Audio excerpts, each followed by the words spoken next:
Welcome to Wife Cheating Story. I hope you have an enjoyable and relaxing time listening. Let's get started. Before we begin, let me know where you're tuning in from down in the comments. And if you enjoy this story, don't forget to subscribe and turn on notifications so you never miss our next tale. Morning in rural Utah began with a soft light washing over the arid hills where Hunter and Hannah's wooden house was nestled behind a white picket fence. The dirt road leading to their yard snaked through a line of trees, and a faint breeze carried the scent of dry grass and the lingering warmth of the sun. On the porch, a worn wooden chair sat next to a pot of wildflowers, the spot where Hunter often sipped his coffee and watched the sunrise. The early light streamed through the living room window, illuminating the family photo on the mantelpiece. In the picture, Hannah wore a contented smile, her arm draped over Hunter's shoulder. Isaac, their only son, beamed from the center, having just celebrated his 21st birthday. In the kitchen, Hannah was busy with breakfast. She always rose before dawn to bake muffins and brew herbal tea for Hunter. Her eyes lit up when her husband walked in. He still had the sturdy, capable look of a man who spent his life around engines, his sleeves casually rolled up, his hair touched with gray. Hunter came up behind her, placed a hand on her shoulder, and gently kissed the top of her head.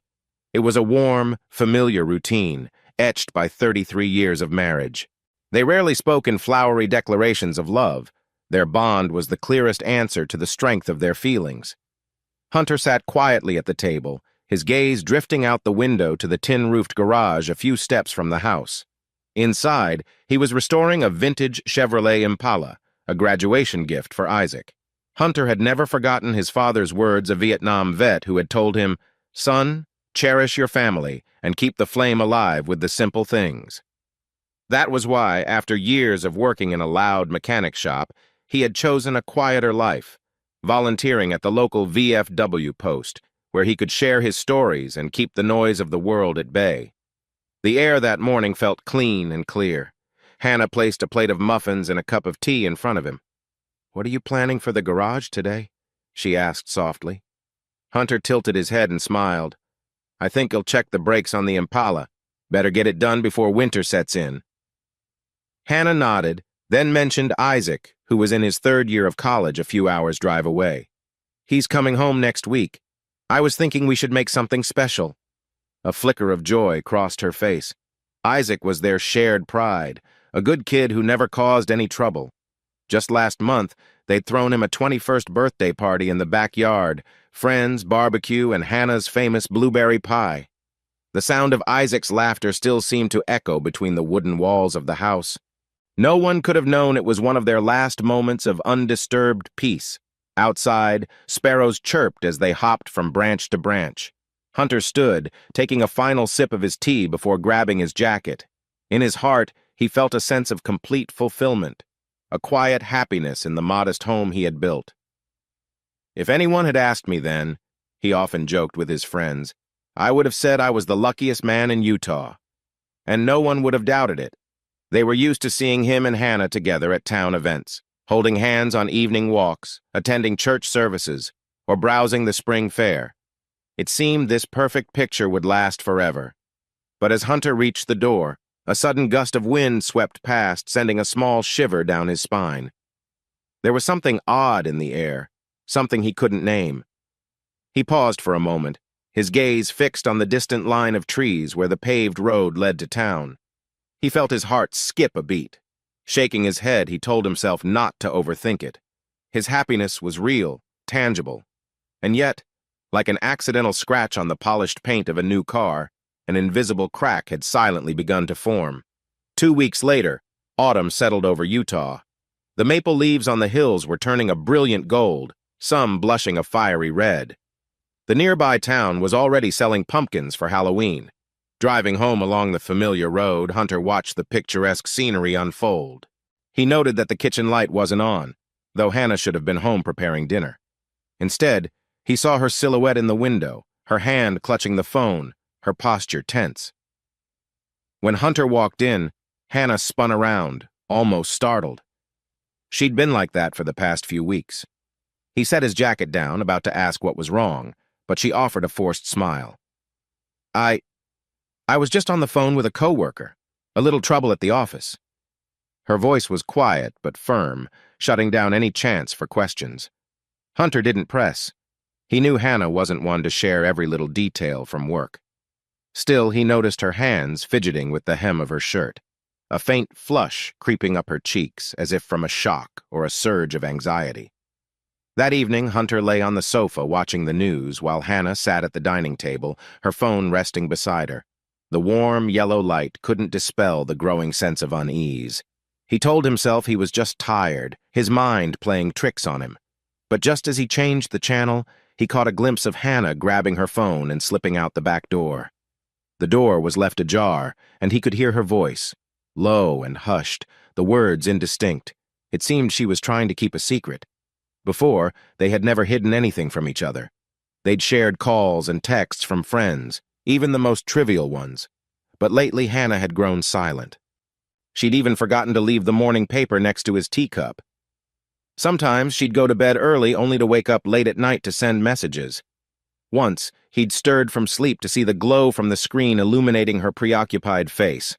When he asked, she'd said, "Ivy from work is going through a marital crisis. I have to be there for her." One afternoon, while cleaning the garage, Hunter found a crumpled piece of paper in the trash can. At first, he paid it no mind, assuming it was a shopping receipt. But the bold letters DNA analysis report caught his eye and made him freeze. Isaac's name was listed under the subject of analysis. Parts of the document were crudely blacked out with a marker, the ink smudged. Hunter's heart pounded. Why would Hannah have a DNA report? And why was the conclusion obscured? He frowned, folded the paper, and slipped it into his pocket.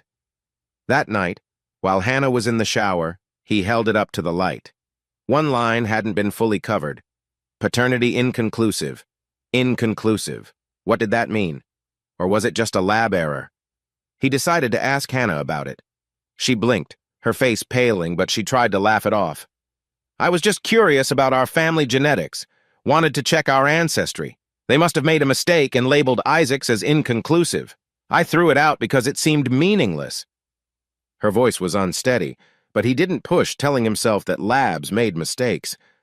Back in the bedroom, he watched her burrow under the covers. From the tension in her slumped shoulders, he could tell she was hiding something much bigger. A disquieting feeling rose in him like a silent, swelling tide.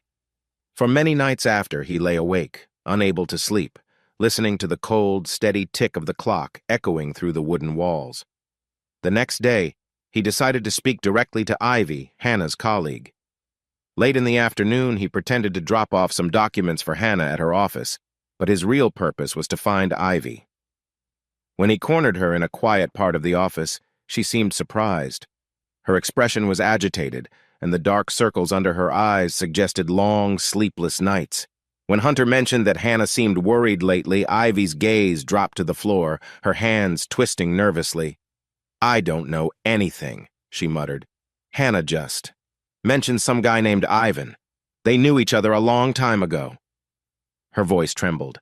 Then, as if she couldn't hold it in any longer, the words rushed out. "Please, don't be angry with Hannah. She promised to keep it a secret. That Isaac isn't your biological son." Ivy clamped a hand over her mouth, horrified at her slip. Hunter stood frozen, his mind reeling. The suspicions that had been gnawing at him were no longer just guesses. A sharp, piercing pain shot through his heart. On the drive home, his hands trembled so badly he could barely grip the steering wheel. The man who had always taken pride in being the pillar of his family suddenly felt like a fool. Was the peaceful happiness of the last 33 years just an illusion? Was it possible that Isaac wasn't his son? The question burrowed into his mind. Instead of heading straight home to demand an explanation, he pulled into a roadside diner. He ordered a black coffee and drank it in silence. It was time to find the truth. The man who had spent his life fixing engines was methodical. He knew that if one part was installed incorrectly, the entire system could collapse. And now his marriage was on the verge of ruin if this was true. The evening wind blew against the diner's window, a chill that seemed to seep deep into his bones. When he got home that night, he didn't confront Hannah right away. She met him at the door, her smile strained. The anger simmered inside him, but he kept it hidden. He just nodded, gave her a hollow hug, and went inside. They ate dinner in a suffocating silence. Outside, the sky darkened, and a heavy rain began to fall, drumming against the tin roof. In the dim light, Hannah's eyes were red and swollen, while Hunter stared blankly at his plate. Neither of them spoke a word. There was only the sound of the rain growing heavier, like the house itself was sighing in sorrow. Hunter decided to hire a private investigator. He wrote down the number of an agency in Salt Lake City that a friend from the VFW had once mentioned. A lifetime in mechanics had taught him to rely on evidence, not just feelings. He needed to know the truth behind these deep, spreading cracks. In the days that followed, Hunter's life felt like it was moving on a different track. He couldn't focus on his volunteer work, his mind consumed by one question: if Isaac wasn't his son, what would become of everything? A storm rolled into the Utah countryside. The morning sky was a grim, bruised gray, and a dreary, persistent rain fell. Hunter woke from a restless night to the buzz of his phone. The investigator had emailed. They had found something. Without a second thought, Hunter threw on his jacket and rushed to his truck. When he arrived at the detective's office, tucked away in the basement of an old building, a thick file and several color photos were laid out on the desk. The detective, a man of average build wearing a baseball cap, pointed to the pictures. There was Hannah, standing next to a tall man with a familiar face Hunter vaguely recognized. The man looked a bit younger than him, a sly, knowing smirk on his lips. "They've been meeting for a long time," the detective said quietly. "Looks like an old flame from high school. I found text exchanges going back years. His name is Ivan. There's evidence Hannah met him at a motel near Bryce Canyon. The most recent time was just last year." Sharp pangs of pain shot through Hunter's chest, so Hannah wasn't just talking to him in secret. She was seeing him, maintaining a relationship with Ivan that had spanned years. The detective flipped to another page: hotel booking confirmations, old Facebook Messenger printouts.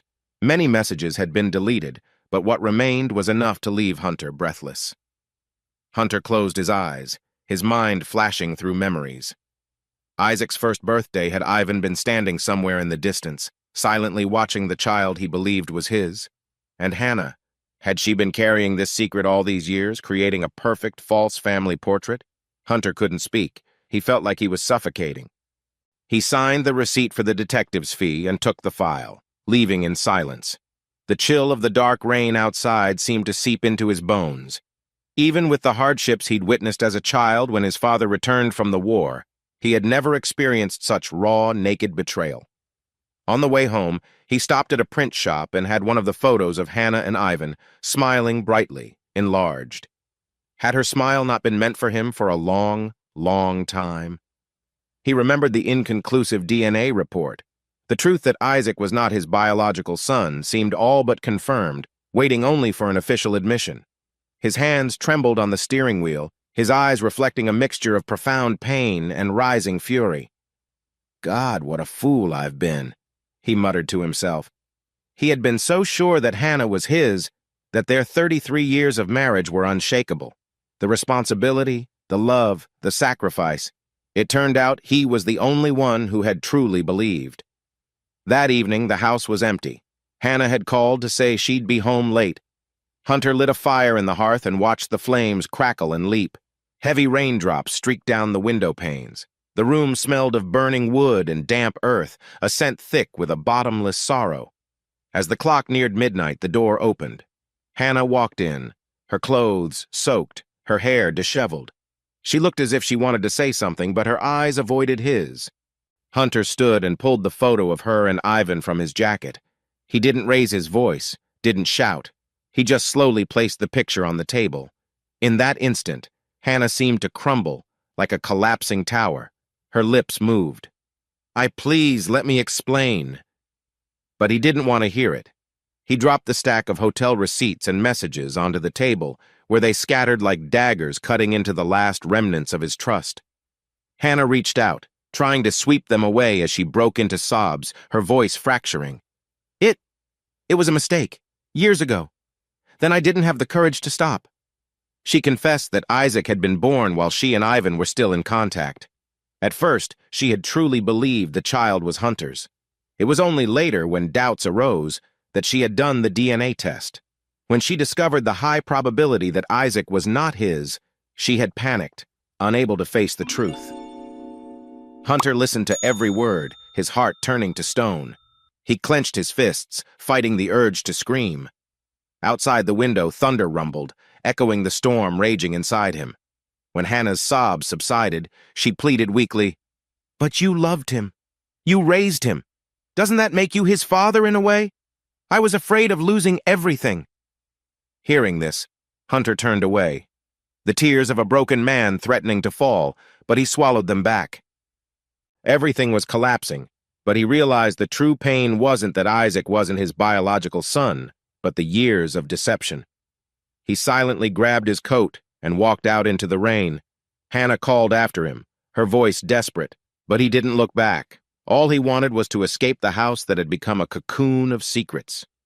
After the storm, the morning sky was murky, like fog clinging to the fields. Hunter sat in the driver's seat of his old truck, parked in front of his niece Heidi's house. She was the daughter of his sister, who had passed away years ago, and Heidi was as close to him as a child of his own. Seeing him, she rushed to the door, her expression full of concern. The young woman's eyes held a genuine worry. Hunter didn't give her all the details, just choked out the words, Hannah, she kept a secret. Isaac isn't my son." Heidi was stunned, tears welling in her eyes. "Uncle, what are you going to do?" she asked softly, placing a hand on his shoulder. "I don't know," he answered, his voice devoid of its usual strength. "I just know I can't keep living with someone who's been lying to me for so long." Heidi hugged him, letting him pour out his heart. Then she said, "Uncle, be calm. Don't do anything rash. Isaac is the only one who's innocent in all this."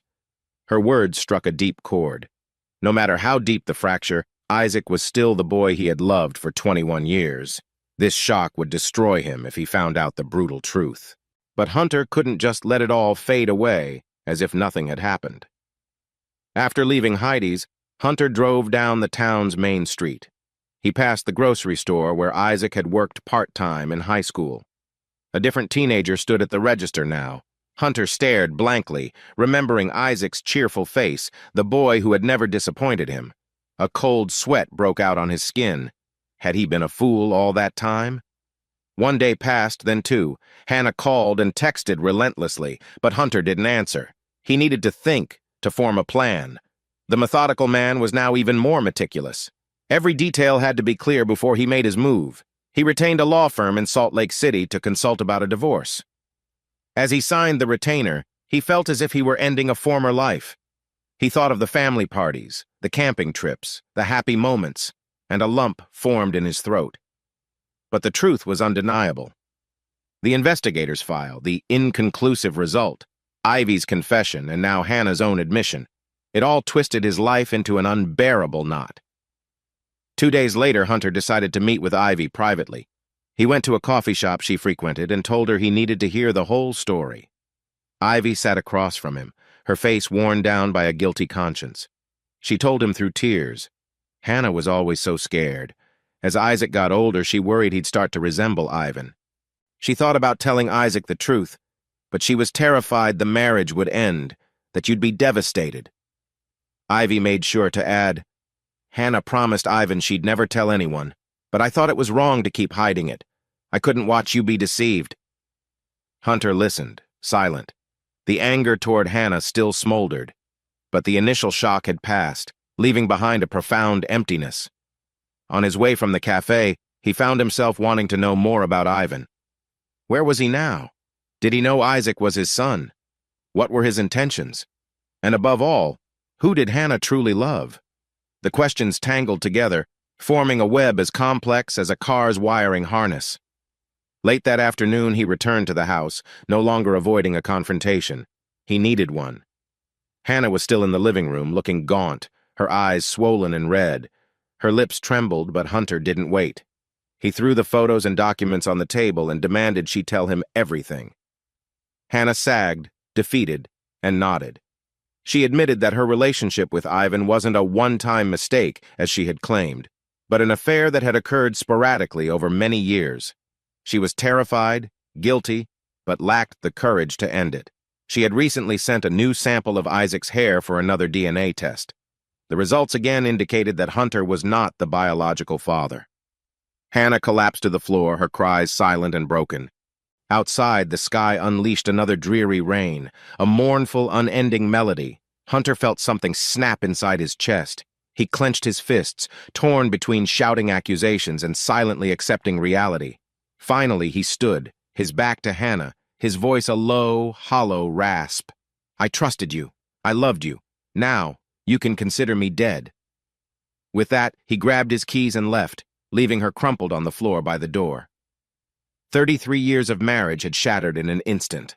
From behind him, Hannah's sobs formed his name, but the sound was washed away by the rain, fading into the distance. And in that moment, Hunter knew he could never go back to the life he once had. The next day, the sky was clearer, but Hunter's mind remained a maelstrom of confusion.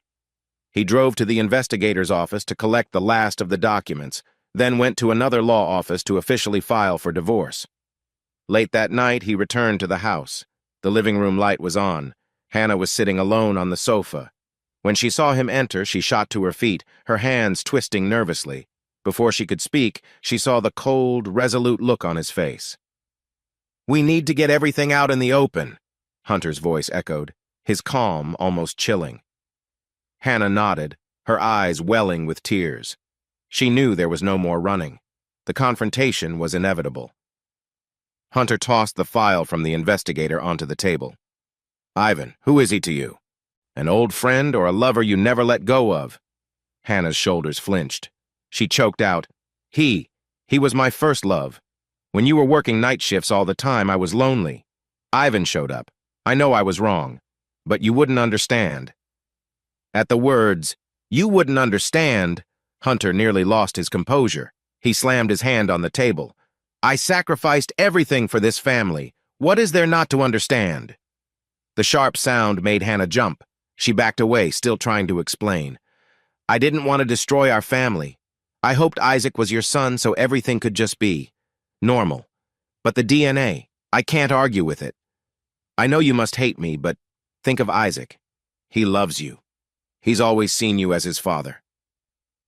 Hunter was silent for a few seconds, then bit out each word.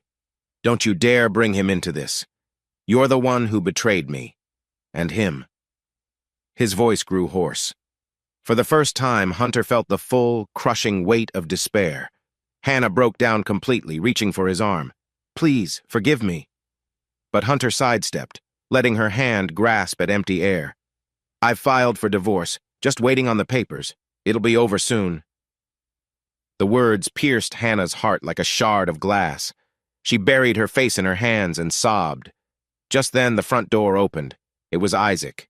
He had come home earlier than planned, worried by the tense, evasive phone calls with his mother. He saw Hannah's tear-streaked face and the hard set of Hunter's jaw. "What's going on, Mom, Dad?" he asked, his voice laced with alarm. Hunter stared at his son, speechless. Hannah quickly wiped her tears, trying to appear calm. "It's nothing, honey, just work stuff." But with a young person's intuition, Isaac knew it was something far worse. He set his suitcase down and stepped closer. "You have to tell me. I'm an adult. Don't hide things from me." Hunter clenched his fists, trying to speak, but the words were caught in his throat. How could he look Isaac in the eye and say, "I'm not your real father"? This was the boy whose hand he had held at every important milestone. The boy whose eyes had always held such admiration for the father who could fix anything. Now that boy was standing before him, utterly bewildered. Hunter couldn't bear his gaze and turned away. Go. Go rest in your room. We'll talk tomorrow." Isaac hesitated, looking from one parent to the other. Seeing the suffocating tension, he reluctantly obeyed, dragging his suitcase up the old wooden stairs, leaving a heartbreaking silence behind him.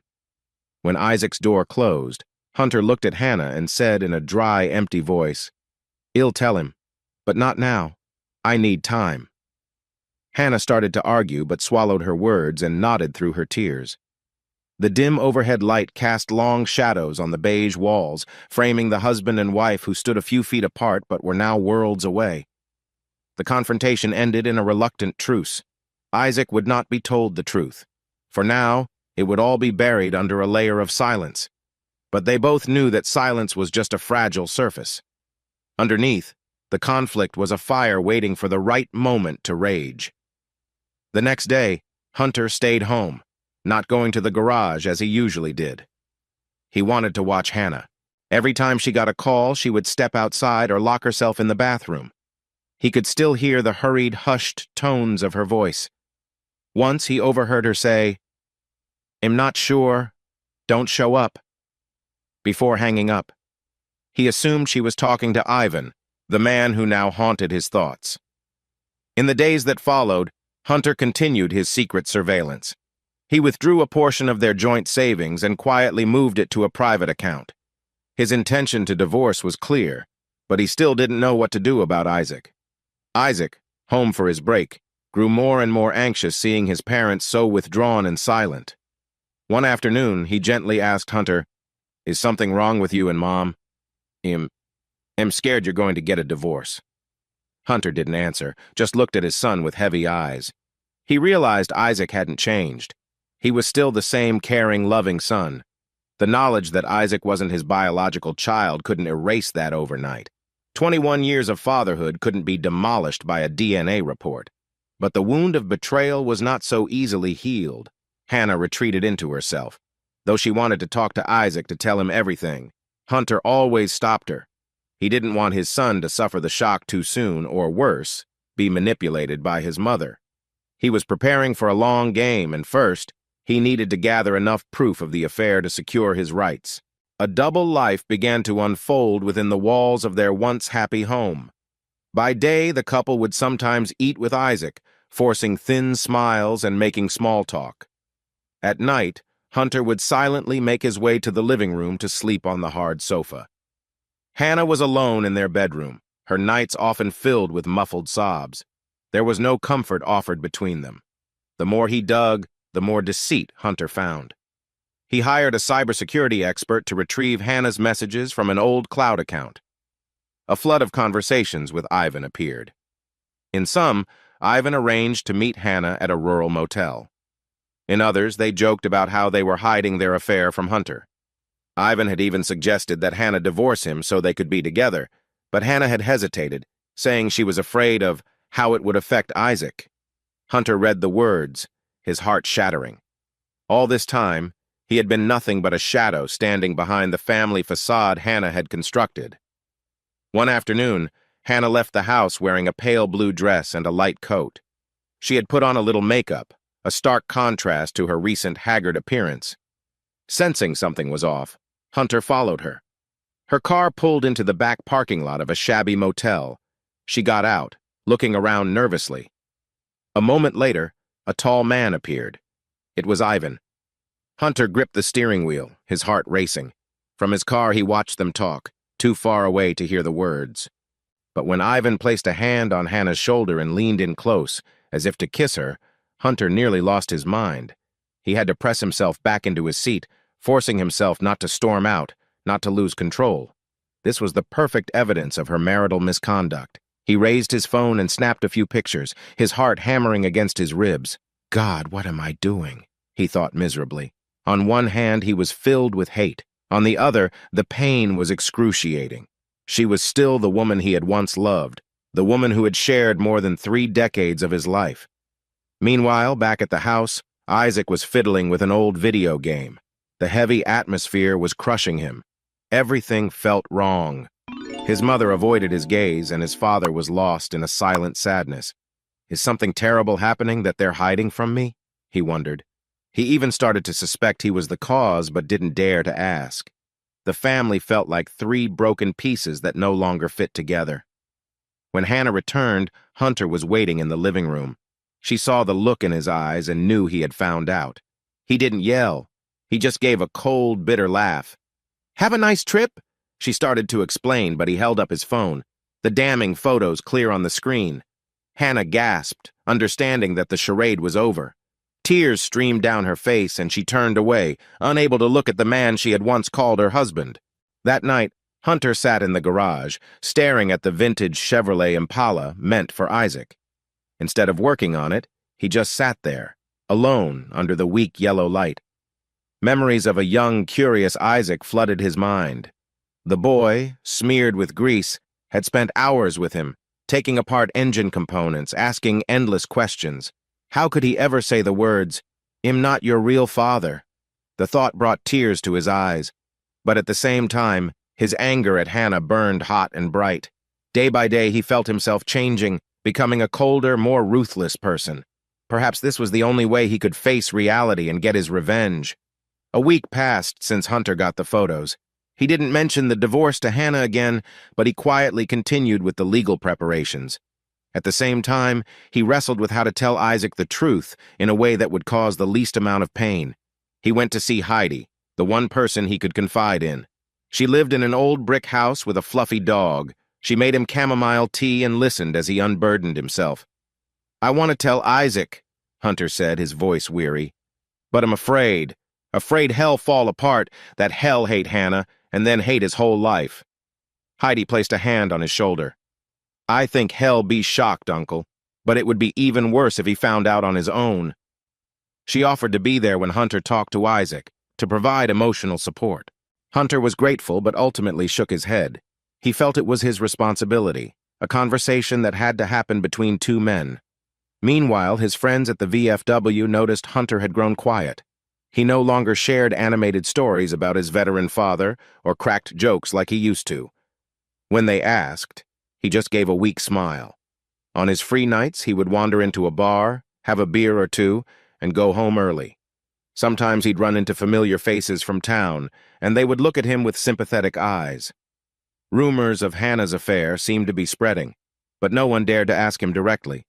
They just offered quiet pats on the back. Isaac was still at home, planning to return to school after his break ended.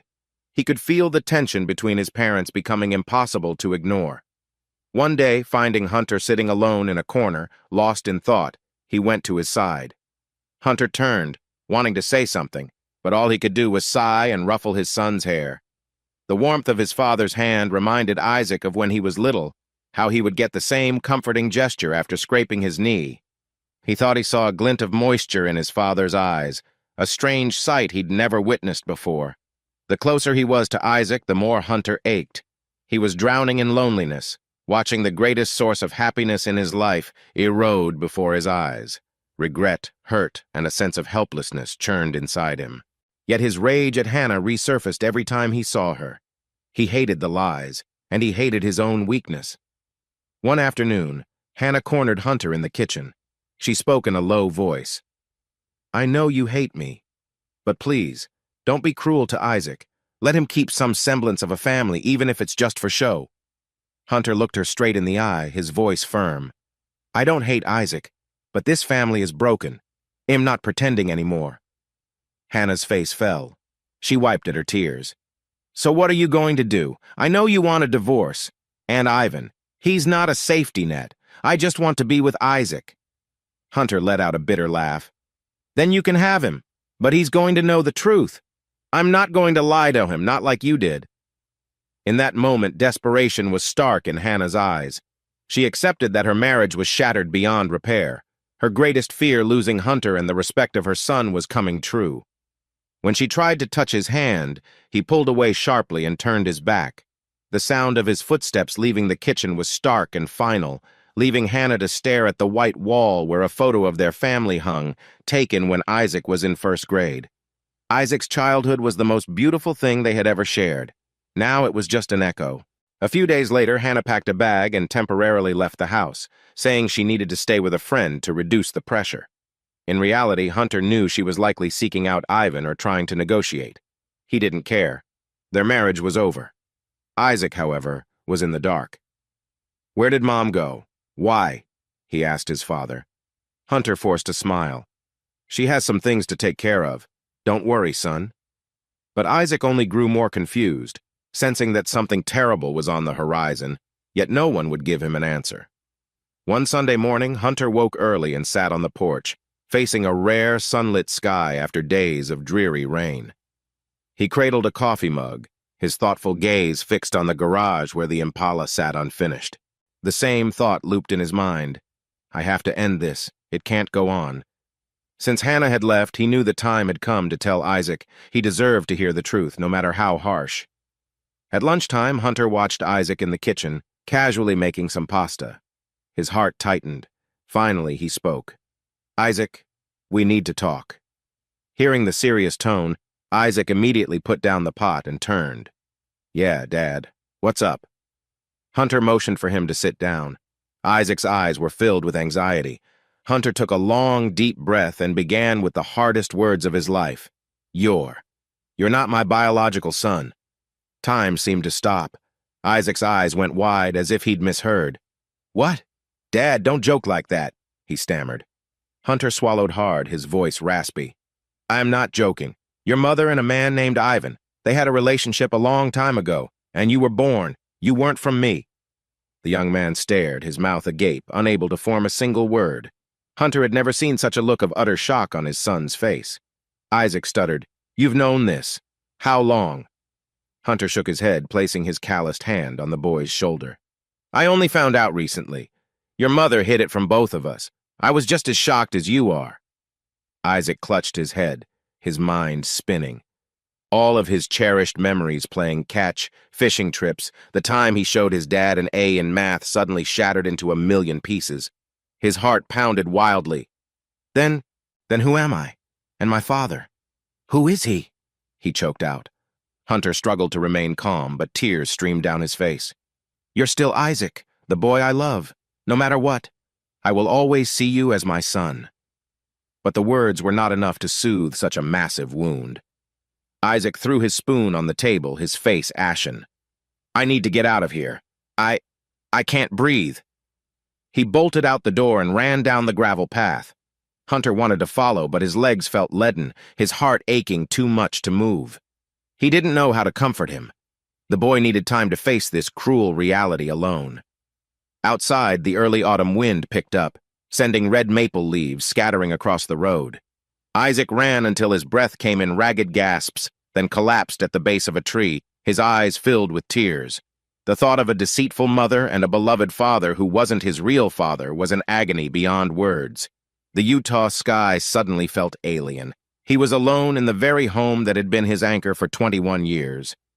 Hunter watched from a distance, his own heart broken. He knew this was the turning point. From this day forward, no one in his family would ever be the same. Though he had tried to protect Isaac, the truth had still crushed him.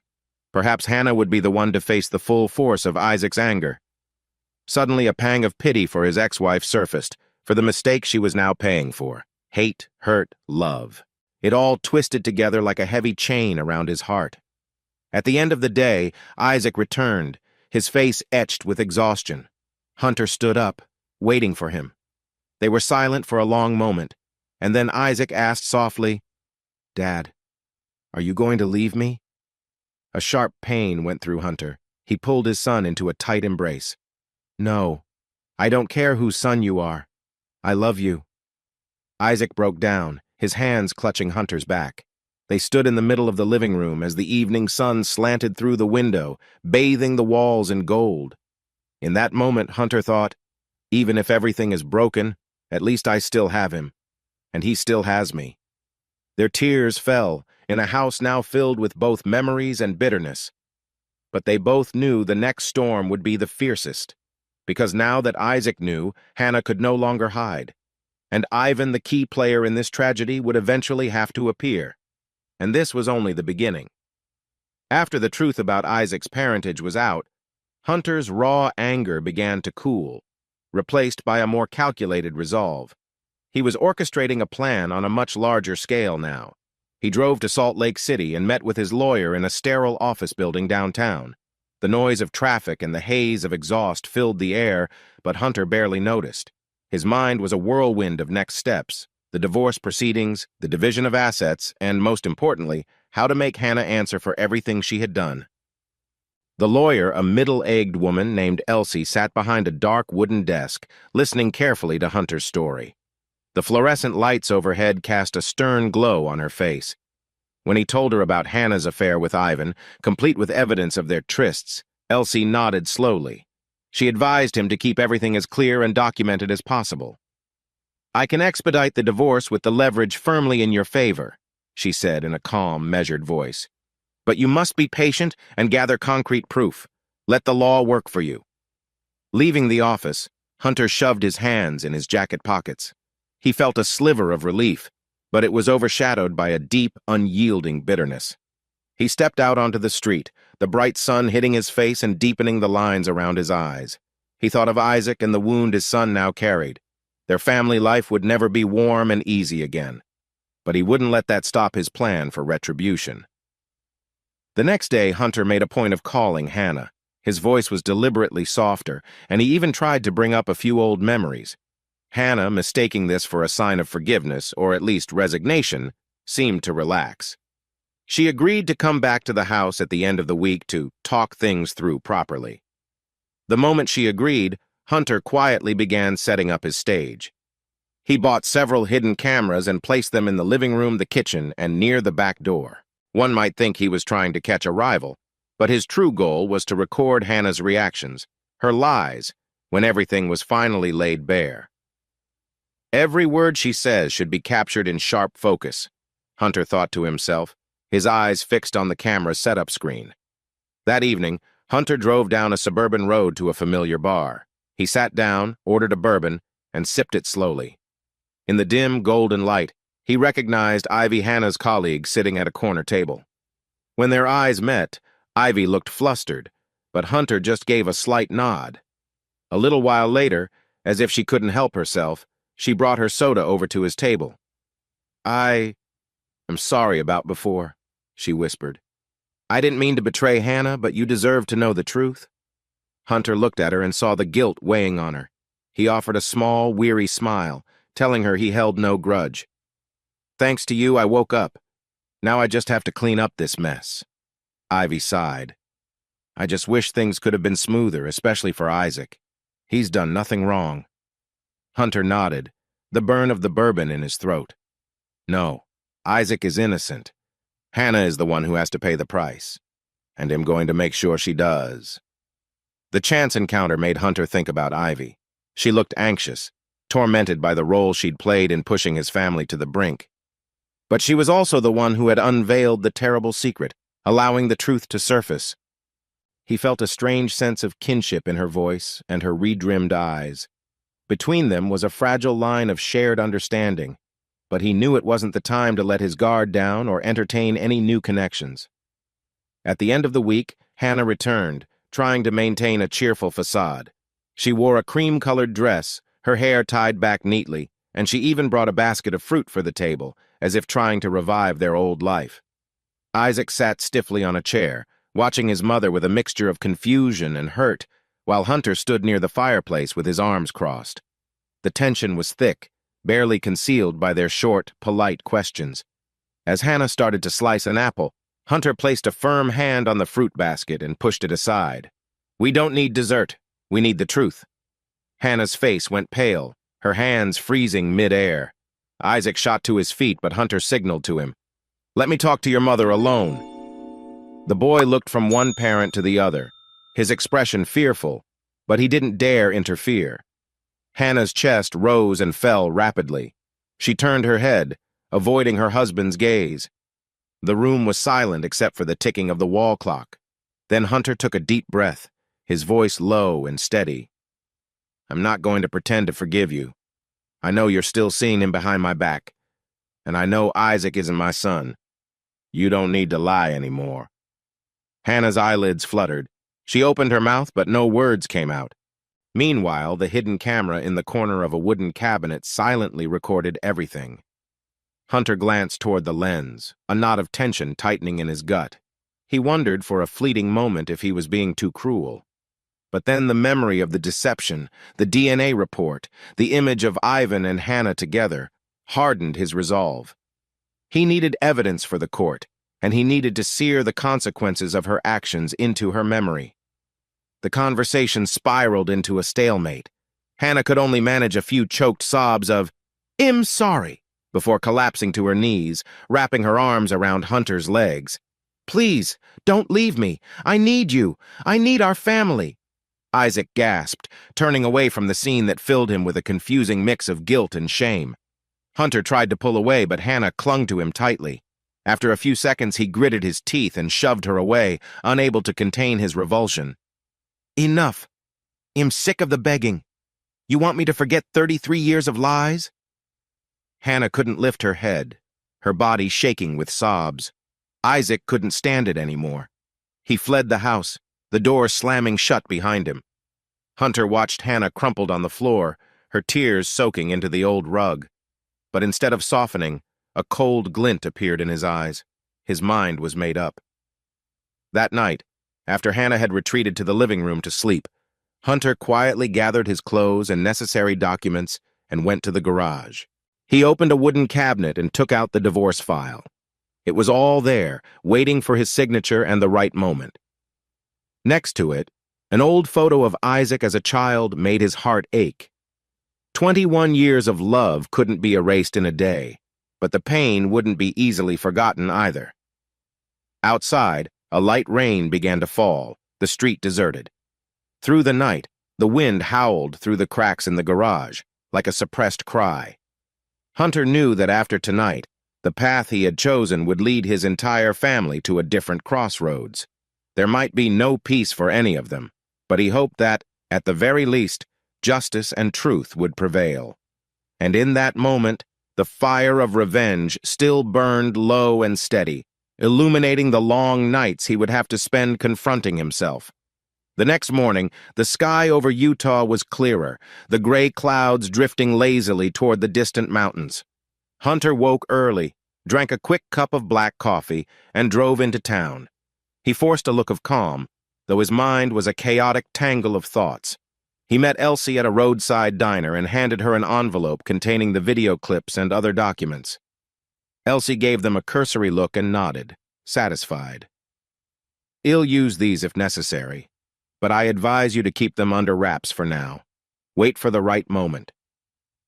Hunter agreed, a look of grim determination in his eyes. That afternoon, Hunter stopped by the bank. He initiated the transfer of a significant portion of their joint savings into his private account. The teller recognized him. Hunter was a familiar face in town, often handling transactions for his vintage car parts. But today, the amount he was moving was unusually large. The teller didn't ask questions, just processed the paperwork. As he left the counter, Hunter let out a quiet breath. He was systematically maneuvering Hannah into a position of weakness, both emotionally and financially. In the days that followed, Hunter threw himself into restoring a 1969 Mustang, a project he had long cherished but never had time for. Every morning, he was in the garage, covered in grease, only emerging when hunger gnawed at him. Hannah would often be in the kitchen, watching him with tired eyes. Their conversations were sparse. Once, she asked softly, "I want to know what you're thinking about our future." Hunter wiped his hands and replied curtly, "A future? Well, each have our own." The words cut into Hannah, but she bit her lip and endured it.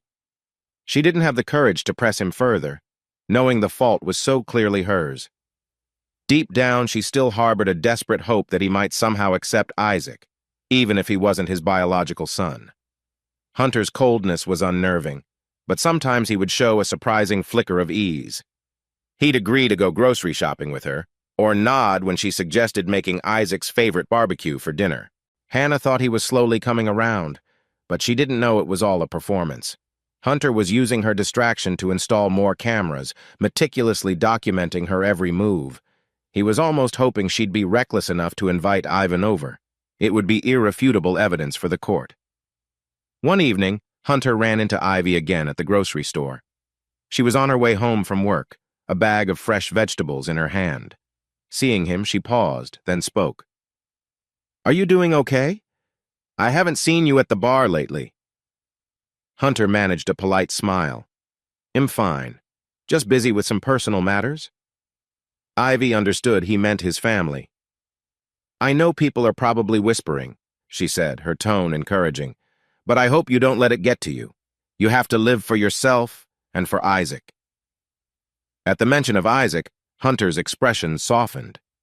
He felt a genuine warmth from Ivy, something he hadn't expected to find in someone on the periphery of his story. They parted ways, but Hunter held on to the feeling that in this bleak chapter of his life, Ivy was a rare spot of light, untainted by betrayal. As for Hannah, she lived in torment. Every day, she hoped Hunter would offer a word of forgiveness, or at least a clear explanation. But all she got was a wall of silence. She would sometimes sit on the porch, flipping through old family albums, looking at pictures of Isaac as a child and wondering how she had gone so wrong. She now ignored calls from Ivan, the man who had once swayed her. She was too afraid to meet him, terrified of what new chaos it might unleash. Too late, Hannah was realizing that her feelings for Ivan had been a fleeting mix of infatuation and discontent. Hunter was the one who had stood by her for decades, sharing joy and sorrow, raising Isaac with her. But now it was all ashes, and she had no idea how to rebuild. One afternoon, Hannah overheard Hunter on the phone. His voice was low but sharp. She pressed her ear closer and recognized the gruff tones of Ivan on the other end. Hannah held her breath. Ivan sounded panicked. "What are you threatening me for? I didn't force Hannah to leave you. That was her decision." Hunter's reply was cold. "I don't want to hear your excuses. The bottom line is, don't ever show your face at my house again, or you'll have more trouble than you can handle." He hung up. Hannah trembled. Hunter knew more than she thought. Fear made her take a step back, wondering what he would do next. That night, the silence returned. Isaac was studying in his room. Hannah sat at the dining table, and Hunter retreated to the garage. She glanced out the window and saw her husband's silhouette against the glass, a figure of solitude, silent but resolute. The yellow light from the garage illuminated his sharp features, etched with a mixture of sorrow and determination. Hannah felt a shiver run down her spine, a premonition that something big was about to happen, and she was right. In the garage, Hunter was reviewing a clip from the hidden camera. It showed Hannah taking a phone call, her face pale, repeating, "Don't let him find out." Hunter narrowed his eyes and let out a cold, humorless laugh. It seemed Hannah was still maintaining some secret contact, either with Ivan or someone else involved. All the better, he told himself. Whatever she's trying to hide, it'll drag it all into the light. The yellow light made the sweat on his forehead glisten, while inside him, the plan for revenge burned hot. In a few days, it would be Hunter's birthday. Hannah was busy making preparations for a surprise party, thinking it was a chance to mend things. He knew everything. The cameras had recorded her calls to the bakery, her invitations to friends. She had even texted Ivan, "You should come. We can just be old friends. He won't suspect a thing." It was a play, and Hunter knew the script better than anyone. Late that night, when all was quiet, Hunter silently mounted 2 more small cameras on the living room chandelier. He wanted the perfect shot for the finale that would unfold on his birthday. Deep down, he knew this revenge meant the definitive end of his marriage. But he had to do it to free himself from the lingering anguish, to make Hannah understand the consequences of her mistakes, and to show Isaac that he would never be broken. And a part of him hoped that after it was all over, his son would choose to stand with him. The pain of losing a child or a family was unbearable, but in Hunter's eyes, this was the only path forward. Outside the window, the night was black as ink. In the distance, the Rockies were a dark silhouette against the sky. Utah slept peacefully, but inside this house, a storm was brewing, waiting for the day to finally break. As Hunter's birthday approached, the atmosphere in the house shifted slightly. Hannah became noticeably cheerful with Isaac, cooking his favorite meals and asking about his studies. She was gentle with Hunter, carefully avoiding conflict. In the evenings, she busied herself baking a cake, planning a small party in the backyard. Isaac saw his mother's attempts to recreate their old cozy life, but he wasn't sure if his parents could ever truly reconcile. Hunter played along, pretending to soften. He would sometimes help Hannah with groceries or drive her to the store. This filled Hannah with a fragile hope. She texted Ivan, "I think he's letting it go. You should come to the party, but be discreet." Ivan replied with a simple, "Okay, I'll stop by." Hunter read the synced message on his computer, a smirk playing on his lips. His plan was unfolding perfectly. One morning, Hunter invited Isaac to the gym. He wanted to build a new routine, to show the boy that he still loved and supported him, regardless of biology. On the drive over, Isaac sat in the passenger seat, his expression pensive. He turned to Hunter. "You're not mad at me, are you? I'm scared you blame me for being the result of a mistake." Hunter took a deep breath, his voice raspy. "You are not at fault. I've raised you since the day you were born. Nothing can erase that." The words eased Isaac's mind, though the wound was still there. The two of them walked into the gym. The whir of treadmills, the clang of weights, the smell of sweat. It was a world of vibrant energy. Isaac was surprised to see Hunter, a man in his 60s, lift weights with clean, powerful form, his eyes shining with focus. He realized his father had a strength he'd never truly appreciated before. After their workout, they stopped at a small cafe. The sun was rising over the mountains, casting a brilliant glow. Isaac looked at his father's stoic profile and felt a surge of pride, despite the question of his parentage that always lingered in his mind. Hunter's voice grew serious. "I don't want you to drown in what your mother did. Remember, you have a long life ahead of you. Don't let someone else's mistakes drag you down." Isaac held his cappuccino, understanding that this was his father's way of helping him stand up again. In his eyes, Hunter would always be that strong, sometimes gruff, but deeply loving man. A few days later, Hunter was busy in the backyard, trimming the hedges and cleaning the wooden patio table. Hannah watched him work, a flicker of hope in her eyes. He must be doing this for the party, she thought. In truth, Hunter was preparing the stage for his perfect reveal. He carefully positioned a camera on a lamppost, giving him a panoramic view of the attendees. The sky was clear, promising a mild, sunny afternoon perfect for an outdoor gathering. On the day of the party, the house was decorated. A few of Hunter's old friends arrived, bringing bottles of wine and snacks. Hannah presented a white buttercream cake with the words, "Happy birthday, my love," piped in elegant script. Looking at it, Hunter had to suppress a wave of bitterness. He feigned enthusiasm, welcoming the guests. Friends chattered, complimenting Hannah on her efforts. As the afternoon wore on, Ivan appeared. Dressed in jeans and a blue button-down shirt, he parked on the street and walked in casually, as if nothing were out of the ordinary. Hannah went to greet him, making the introduction. "This is Ivan, an old classmate from high school. It's been a long time since he visited." Everyone nodded and said hello, assuming he was just an old acquaintance. Only Hunter knew he was the most important guest of the night. Isaac stood by the drink station, a can of soda in his hand. He saw Ivan and exchanged polite greetings, completely unaware that this was the man at the center of his life's secret. Hunter watched the scene, his heart clenching. Despite his hatred for what Hannah had done, he felt a pang of pity for Isaac. The boy had no idea he was standing face to face with his biological father. The thought only strengthened Hunter's resolve to tear down the curtain of lies that very night. As the sun set, the decorative string lights in the yard flickered on, casting a warm glow under the trees. Hannah brought out a tray of food, forcing a smile at Hunter, playing the part of the happy wife.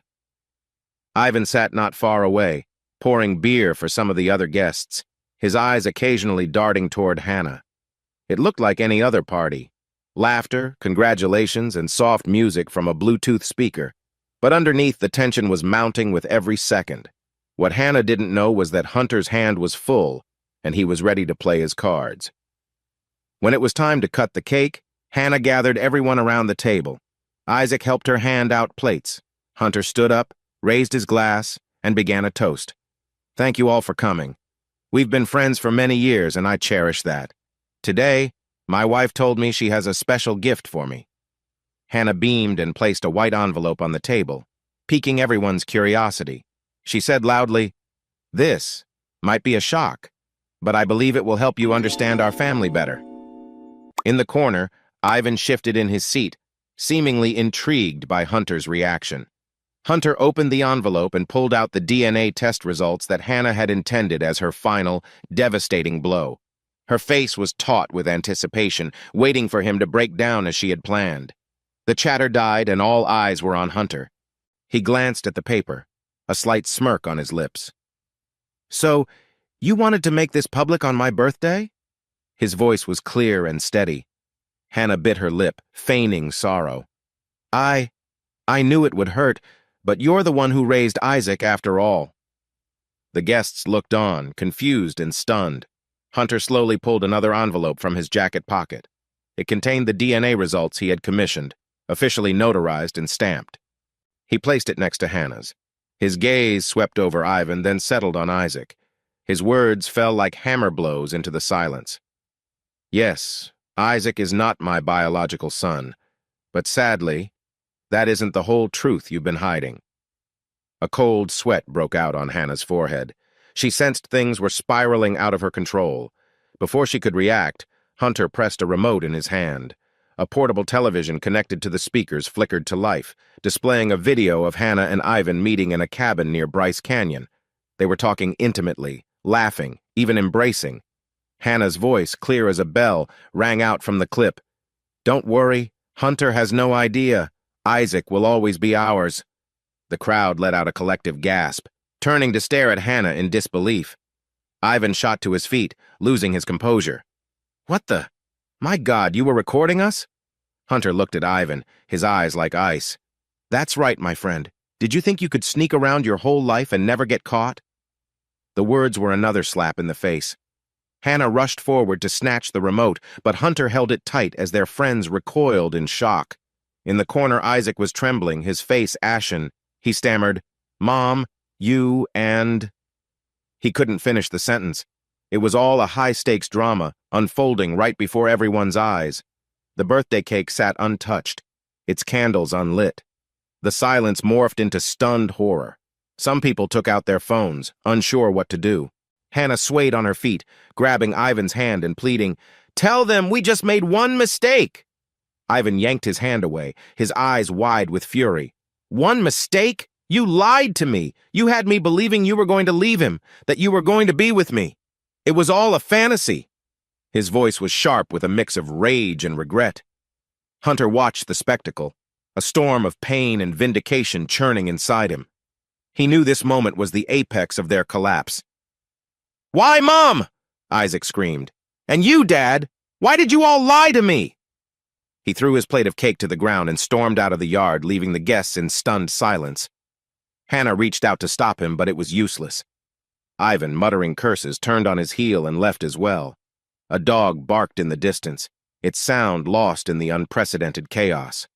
On the table, the beer and food suddenly seemed pointless. A few people began whispering, then quietly made their retreat. Hannah collapsed, her hands gripping the edge of the table. Hunter calmly folded the DNA report. He could feel his heart pounding, but his face remained a cold, emotionless mask. The few remaining guests exchanged awkward glances and quickly excused themselves. The party had completely fallen apart, along with every illusion of marriage and happiness. After the birthday party, the house felt cold, as if its very soul had vanished in the wake of the shocking exposé. Hunter cleaned up the aftermath in the yard, throwing broken plates, glasses, and leftover cake into the trash. The early morning air was chilly, and the back door creaked like a low groan. Images from the night before played over and over in his mind. He didn't feel the relief he had anticipated. Instead, there was a hollow emptiness and a lingering bitterness toward Hannah. Hannah was still sitting on the steps, her eyes swollen. She hadn't eaten or had anything to drink, just stared into the distance. When she saw Hunter come back inside, she spoke, her voice hoarse. "I was wrong. But how could you corner me like that in front of everyone?" Hunter set the trash bag down and answered bluntly, "Because you lied to me in front of everyone for years. I was just giving you back what you deserved." Hannah choked on a sob, unable to argue. In Isaac's room, the blankets were in a heap. He hadn't come home last night, staying instead at a friend's house. Hunter had called, but Isaac had turned off his phone. He needed time to process the truth. His mother had betrayed his father for years, and the man he called Dad shared no blood with him. Even Ivan, the invisible man in his life, was his biological father. Overwhelmed by pain and exhaustion, Isaac had chosen to escape the suffocating house. Around noon, Hunter went to the garage and sat on the hood of the unfinished Mustang. He ran his hand over the cool gray metal, trying to find a scrap of peace in the familiar work. But today, His mind was consumed with what lay ahead, filing for divorce, dividing their assets, building a new life. The distant sound of an engine reminded him of his passion for classic cars, something that had brought him joy for so long. Now, that joy wasn't enough to fill the gaping wound, but he wouldn't allow himself to wallow in self-pity. He had decided to give Hannah the ending she had earned. As evening approached, Hunter changed into clean clothes and drove straight to Elsie's law office. He presented her with all the evidence, the cabin video, the DNA results, and the recordings of Hannah admitting her guilt. Elsie was confident. "We have the absolute upper hand. You'll keep the house and the majority of the assets. And if Isaac still wants to live with you, you can have full custody." Hunter nodded, crumpling a piece of paper in his hand. "Just move forward with it. I want to sign everything as soon as possible." Leaving the building, Hunter found a nearby coffee shop to collect his thoughts. He sat by the window, watching people walk by.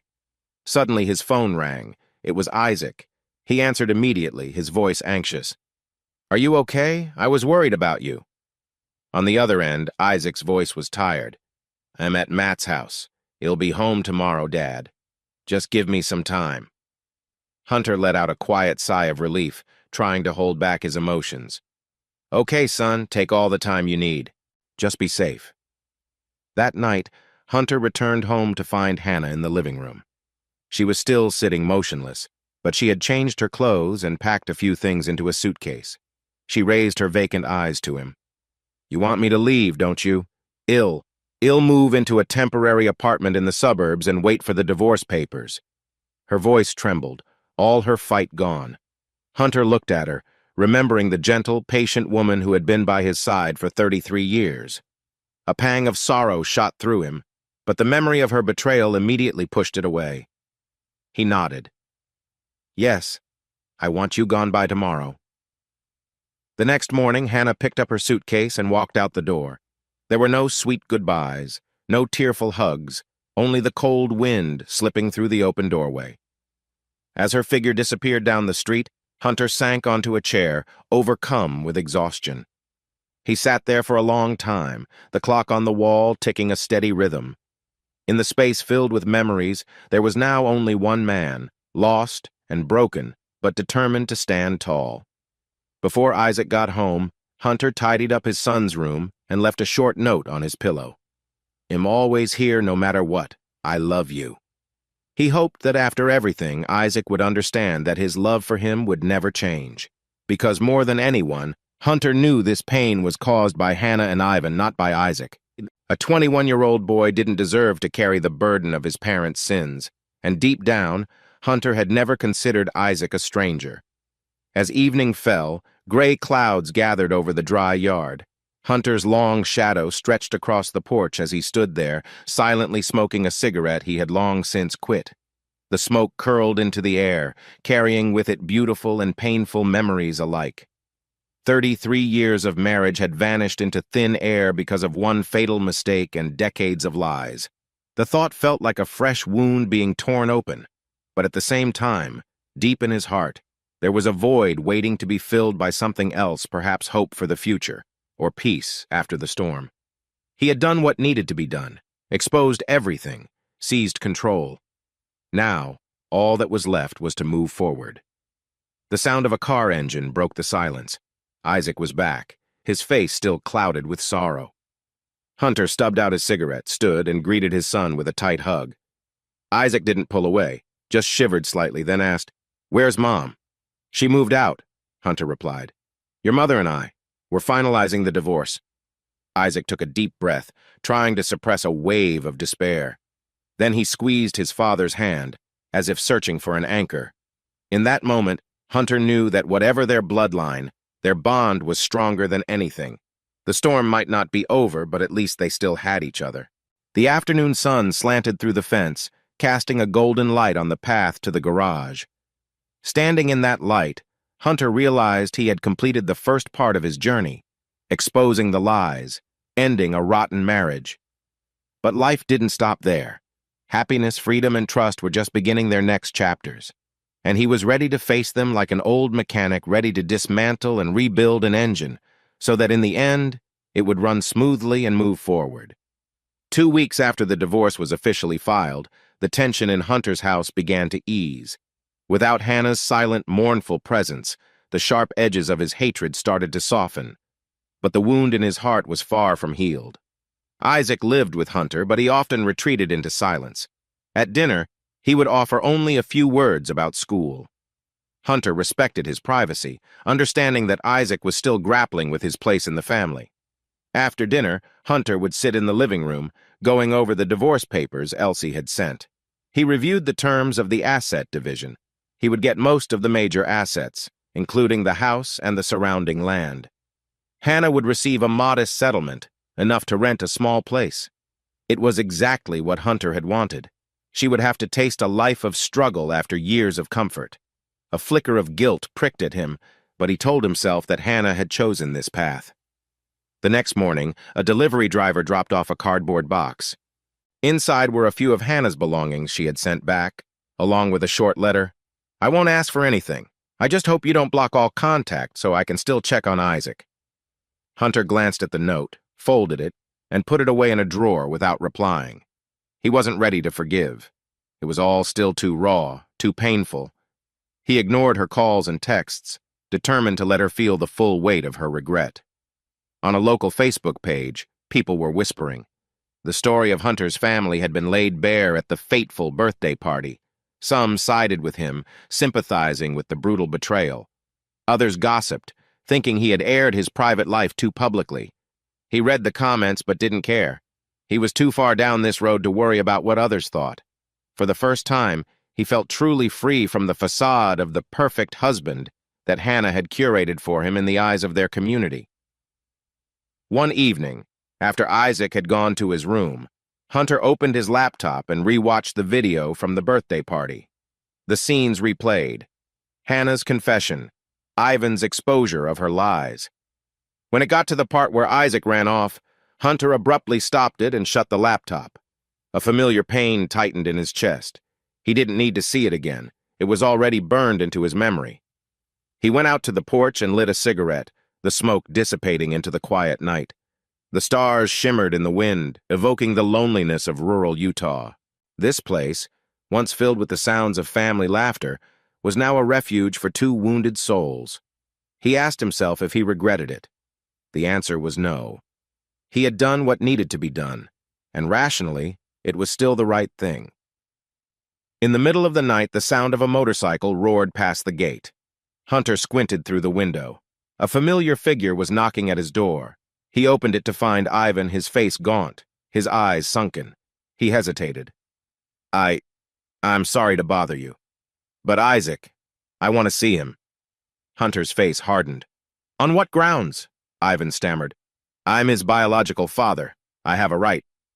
Hearing those words, Hunter let out a dry, humorless laugh. "Biological father? Where were you for the past 21 years? Now you suddenly show up demanding parental rights? That's rich." Ivan seemed to choke on his words. He tried to reason with him. "I didn't know. Hannah never said anything. It's all just come out now. I honestly want to get to know my son." Anger flared in Hunter's eyes. He gritted his teeth. "Get the hell out of here, or I'm calling the cops." His glare was as sharp as a blade, and Ivan flinched, stepping back. But he still pleaded through the cracked door. "Just give me a chance. I want to make it up to him." Hunter slammed the door in his face. He didn't sleep that night. The thought of Ivan bothering Isaac filled him with rage. Isaac had suffered enough. Having this unworthy man intrude would only confuse him more. Hunter was determined to keep Ivan away from his son. He sat in thought until the first rays of dawn appeared, then decided to tell Isaac that Ivan had come looking for him. Isaac was stunned, slumping into a chair. He really wanted to see me?" His eyes were a mixture of bewilderment and curiosity. Hunter sighed, reluctant. "Yes, but I sent him away." Isaac nodded, his heart at war. Part of him hated this man who was his real father, but another part was still curious about his origins. In the end, he just let out a long sigh and avoided the topic. Hunter understood his son's confusion and respected it. As time passed, Hunter reconnected with his VFW group. He drove his truck down the long, gravel road to their meeting place. His friend Bill clapped him on the shoulder and poured him a cup of coffee. They sat around the old wooden table, sharing stories. Months ago, Hunter had been the perfect husband in their eyes. Now everyone knew the truth.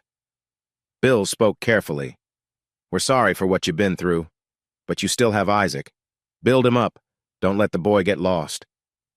Hunter was silent for a moment, then nodded. He didn't have the energy to explain, nor did he want anyone else's pity. But he knew his friend was right. When he got home, he was surprised to see Ivy standing in front of his gate. She looked around, holding a container of food, seeming hesitant. Seeing Hunter, she looked flustered. I know what's been going on, and I wanted to bring you something to eat. I was worried you two weren't cooking." Her eyes were sincere. For the first time, Hunter's voice softened. "Thank you, but you don't have to worry about us." "Still," she insisted, pressing the container into his hands. They looked at each other for a moment. Ivy's eyes were genuinely warm, a stark contrast to the curious or judgmental faces he saw elsewhere. "Don't get me wrong," she said, turning quickly to leave. "I just didn't want to see you and your son living on instant noodles and frozen dinners." That night, Hunter heated up the food Ivy had brought. The fragrant smell of chicken stew filled the house, bringing a small comfort to him and Isaac. In the warm, yellow light, they ate their dinner in silence. But it was a more comfortable silence than usual. Hunter thought of Ivy standing hesitantly at his gate, and his heart felt a strange, unexpected flutter. He quickly pushed the thought away, telling himself he had too much to deal with. Still, in a world of chaos, the sincere kindness of this woman was a rare bright spot. The sky darkened, and Utah was once again wrapped in its vast, quiet blanket. In the house, now home to just Hunter and Isaac, the walls that once echoed with the laughter of three were now filled with empty space. But perhaps, after the demolition of all the secrets, a new life was quietly beginning. Hunter knew he had to keep moving forward despite the pain. He just hoped Isaac would also find his own path, gradually overcoming the shadow of his parentage. And maybe, in the end, they would both find true peace.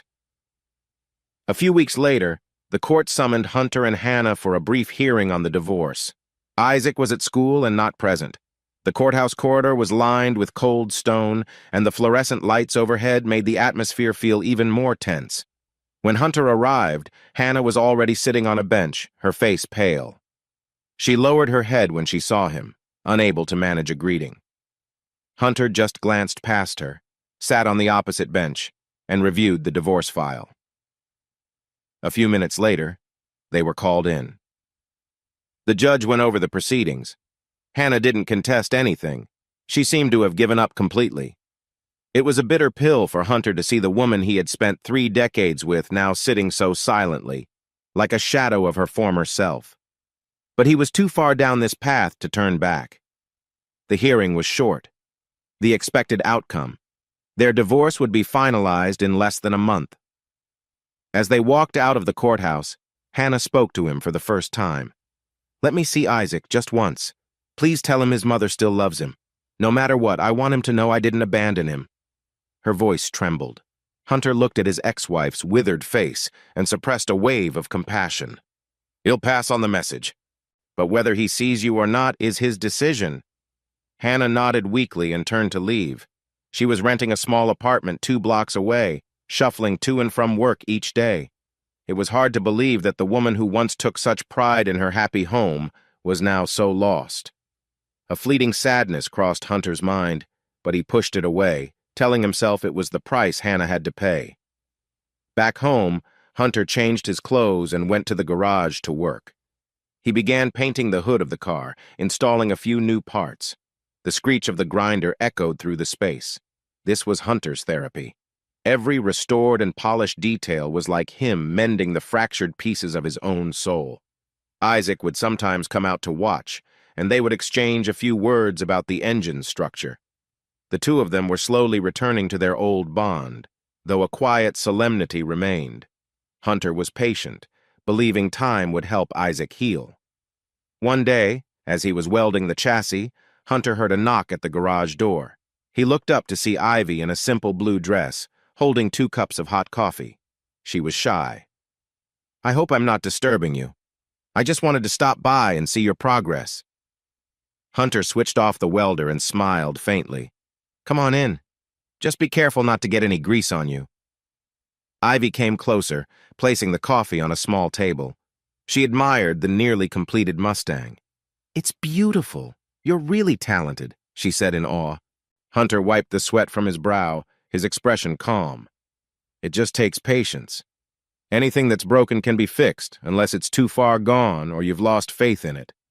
Ivy nodded softly, recognizing the hidden meaning in his words. She didn't press further, just sat with him in silence, sipping her coffee. Amid the hum of the ventilation fan, they made small talk about work and the weather. Neither of them mentioned Hannah. During this time, Isaac's presence was sporadic. When he was home, Ivy would sometimes be there, and they would chat and laugh gently. One evening, she brought over a beef stew for Hunter and his son. Isaac felt her warm, genuine care, and once remarked to Hunter, "She's really nice." Hunter just nodded, not showing much emotion. But it was clear the atmosphere in the house was changing, becoming less somber, as if a fresh breeze had blown through. However, somewhere in the background, Ivan was still lurking. Someone had told Hunter that Ivan had been asking for Hannah's new address, calling himself Isaac's father. One evening, he confronted Isaac at the university, waiting for him outside his dorm. Isaac went out to meet him, trembling.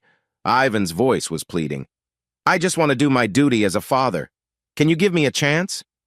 Isaac was choked with emotion, unable to answer. For over 2 decades, Ivan hadn't existed, and it was impossible to accept him now. Looking at this man, all he felt was the strangeness of a stranger. Ivan tried to persuade him, insisting, "Your mother hid everything. I didn't know the truth until it was too late. I want to make it up to you." Isaac's reply was dismissive. "You don't owe me anything. You can go." He turned and walked back inside, leaving Ivan standing foolishly in the courtyard. Tears welled in his eyes. He felt an anger at the world, at the 2 people who had brought him into it but had failed to give him a whole family. Despite the pain, he knew that Hunter was his true father. That evening, Isaac told Hunter everything. His father listened, his hand gripping his son's shoulder. "I support whatever you decide," he said slowly. "If you want to see him, I won't stop you. But just remember, I'm always here." Isaac buried his head in Hunter's shoulder, just as he had when he was a boy and had fallen off his bike. It seemed their bond had been forged even stronger by adversity. Through it all, Isaac understood who truly loved him unconditionally. Late that night, Hunter was on the porch getting some air when Ivy arrived, holding a small plate of homemade cookies. She smiled sheepishly. "I brought you a little something sweet. I was trying a new recipe." Hunter invited her in. In the living room, under the warm yellow light, they talked about simple, everyday things. Ivy told stories from her office about a friend who had just had a baby. Hunter sighed. Children. Sometimes they're a blessing, and sometimes they're a tragedy. Ivy looked deep into his eyes and replied softly, "I don't think any child is a tragedy. It's the adults who make things complicated." Her words resonated with Hunter, reminding him of Isaac, who was bearing the consequences of his mother's mistakes. Ivy continued, her voice gentle. "At least Isaac still has you. That's a blessing in itself." Sipping his warm tea, Hunter felt a rare sense of peace and tranquility. Ivy's presence was a soft, gentle color in a canvas filled with dark strokes. Though he had never considered moving on, he was clearly finding a sense of camaraderie with her. When she left for the night, she left behind a faint, pleasant fragrance and an indescribable warmth. Hunter stood at the door, watching her silhouette disappear. Perhaps time and the right person would heal him more than any plan for revenge ever could. It was something Hunter himself had not foreseen. Now, the Utah sky was filled with stars, the Rockies a dark mass in the distance. A new hope stirred in Hunter's heart. Perhaps on the other side of the storm, there were islands of peace waiting. And now, after officially putting an end to his rotten marriage, he was ready to find them. 2 weeks after their final court appearance, the divorce papers were officially approved. Elsie, the lawyer, called to inform him, wishing him a swift recovery. Hearing the news, Hunter didn't feel the overwhelming relief he had expected. He just quietly hung up, realizing that he had completely severed ties with a lifetime of marriage. He took down the wedding photo from the hallway, placed it in a cardboard box under the stairs, and permanently buried the old story. The next morning, Hunter put on a pair of jeans, his old leather boots, and combed back his salt and pepper hair. He drove to the old building on the edge of town to sign the final documents related to the division of assets. When it was done, he walked outside and took a deep breath of the sunlit air. From now on, he was officially a free man. On the way home, Hunter noticed a flyer at his favorite bar advertising a country music night. On a whim, he decided to stop by later. Inside, a band was practicing, the sounds of guitar and fiddle filling the air, evoking memories of his younger years when he would listen to music and dream. Hannah had hated loud places, so they had rarely come here. Now, there was no one to stop him. As the afternoon faded, Hunter returned home to find Isaac back early, cleaning out the garage. He greeted his father, asking awkwardly, "Is everything okay?" Hunter nodded, his voice gentle. "Yeah, just some final paperwork. After today, I have no connection to your mother, other than passing on a message for you now and then." Isaac lowered his head, a look of conflict on his face. "I don't know if I should see her or not." Hunter placed a light hand on his son's shoulder. "Don't force yourself. Do whatever feels right for you." Isaac's eyes were a mixture of hurt and pity for his mother. In the end, he said nothing. The two of them made a simple dinner.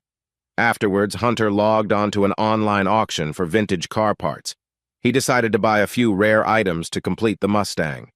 Isaac sat beside him, curious. When Hunter placed a high bid on a rare set of rims, Isaac's eyes lit up. "You're really going for it, Dad. We're going to make this Mustang the best in the state." A rare laugh escaped Hunter. "Of course. I'm thinking of starting a YouTube channel to document the restoration. Maybe make a little extra income, share the passion." Isaac's eyes widened. "That sounds awesome. I know how to film. I can help you." For the first time since the turmoil began, a genuine excitement shone in Isaac's eyes. Hunter's heart warmed. He was determined to build a new life, not to be held back by the pain of the past. Later that evening, as he was setting up some recording equipment, Hunter got a text from Ivy. "If you're free, you should come to the bar tonight. They have a live country band. It's a lot of fun." The words on the screen made him hesitate. A few seconds later, he replied, "Okay, he'll stop by." No promises, no overthinking. He put down his phone, told Isaac he was heading out, and grabbed his jacket. The bar was aglow with warm, yellow lights, people bustling in and out. A handwritten sign out front read, "Live country music tonight." Inside, the music was lively, a mix of beer and wood smoke in the air. Hunter squeezed through the crowd and found Ivy at a corner of the bar.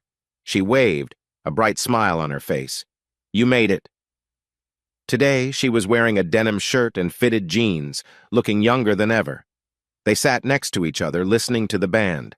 The classic wild melodies of the American West reminded Hunter of his father, a veteran who had loved to listen to frontier music. After a few songs, Ivy leaned in. "How have you been?" Hunter took a sip of his beer and answered honestly, "I just signed the last of the divorce papers. It feels a little empty, but it's better than living a lie." Ivy nodded, a look of empathy in her eyes. "I get that feeling. A lot of people are so afraid of being alone they cling to a loveless marriage, but I think sometimes letting go is the best choice." Hunter sighed. "I don't know what the future holds, but I want to start over. I have Isaac, and I have my passion for cars. That's enough." Ivy looked at him, her eyes sparkling. "You'll be okay. I know you will." As the night wore on, the crowd grew more energetic, and a few couples started dancing. A tall man in a cowboy hat struck a chord on his guitar. Ivy turned to Hunter, her expression playful. "Want to dance one song with me?" Hunter chuckled. "I am too old for that. I just look clumsy." She took his hand and pulled him toward the floor, her voice teasing. "It's dancing. As long as you're having fun, you're doing it right." Hunter didn't resist. The music was upbeat, the lights twinkled. For the first time in months, he let himself smile freely, spinning to the rhythm. Ivy held his hand, her feet tapping to the beat, her hair flying lightly. A sense of carefree joy spread through him. Outside, the night breeze drifted in, carrying the scent of a new beginning. Later, they returned to their table. Hunter finished his beer, sweat beading on his forehead. Ivy was also breathless, her face flushed and happy. For a moment, their eyes met. A small spark flickered between them, a hint of hope, gentle but clear. Hunter looked away, flustered, afraid of moving too fast. The wound was still fresh, and he wasn't ready for a romantic relationship. But a door had opened. They both felt it. When the night ended, Ivy said goodbye and called a cab. Hunter stood at the door of the bar and watched her go, a strange feeling rising in him. Couples left the bar, their laughter echoing in the night. And then there was him, a man betrayed, now caught between the shores of loneliness and hope. He silently thanked Ivy for showing him that after the storm, the sky could indeed clear. He wasn't sure what the future would bring, but he was ready for tomorrow. Driving home, Hunter found Isaac still awake, watching a car repair tutorial on TV. Seeing his dad, he asked, "Where'd you go? I was worried." Hunter ruffled his son's hair, smiling gently. "Just went out for a bit. It was fun. You should get some sleep." Isaac could tell something had brightened his father's spirits, but he didn't press. He turned off the TV and wished him a good night. Hunter got into bed and let his body relax. The wind outside the window was like a lullaby. Today, everything felt a little lighter. A new chapter was beginning to form.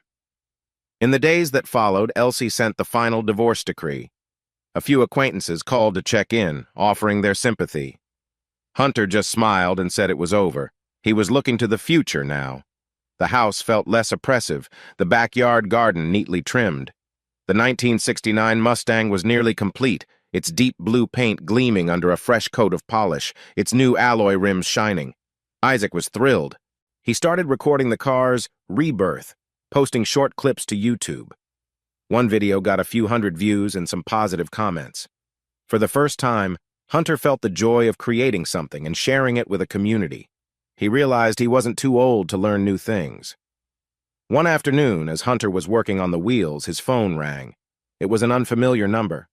When he answered, Hannah's voice came through. "Please, don't hang up. I just wanted to let you know I'm leaving Utah.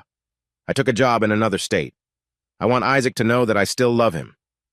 Hunter paused, wiping his hands on a rag. "That's your choice, but you need to respect Isaac's decision. He doesn't hate you, but he can't forgive you yet either." Hannah started to cry. "I understand. Goodbye, Hunter, and thank you for giving me the feeling of family for 33 years. Then she hung up. Hunter stood motionless, a mix of sadness and faint relief washing over him. Perhaps Hannah was also learning to let go. That evening, he told Isaac, his son was quiet for a long time.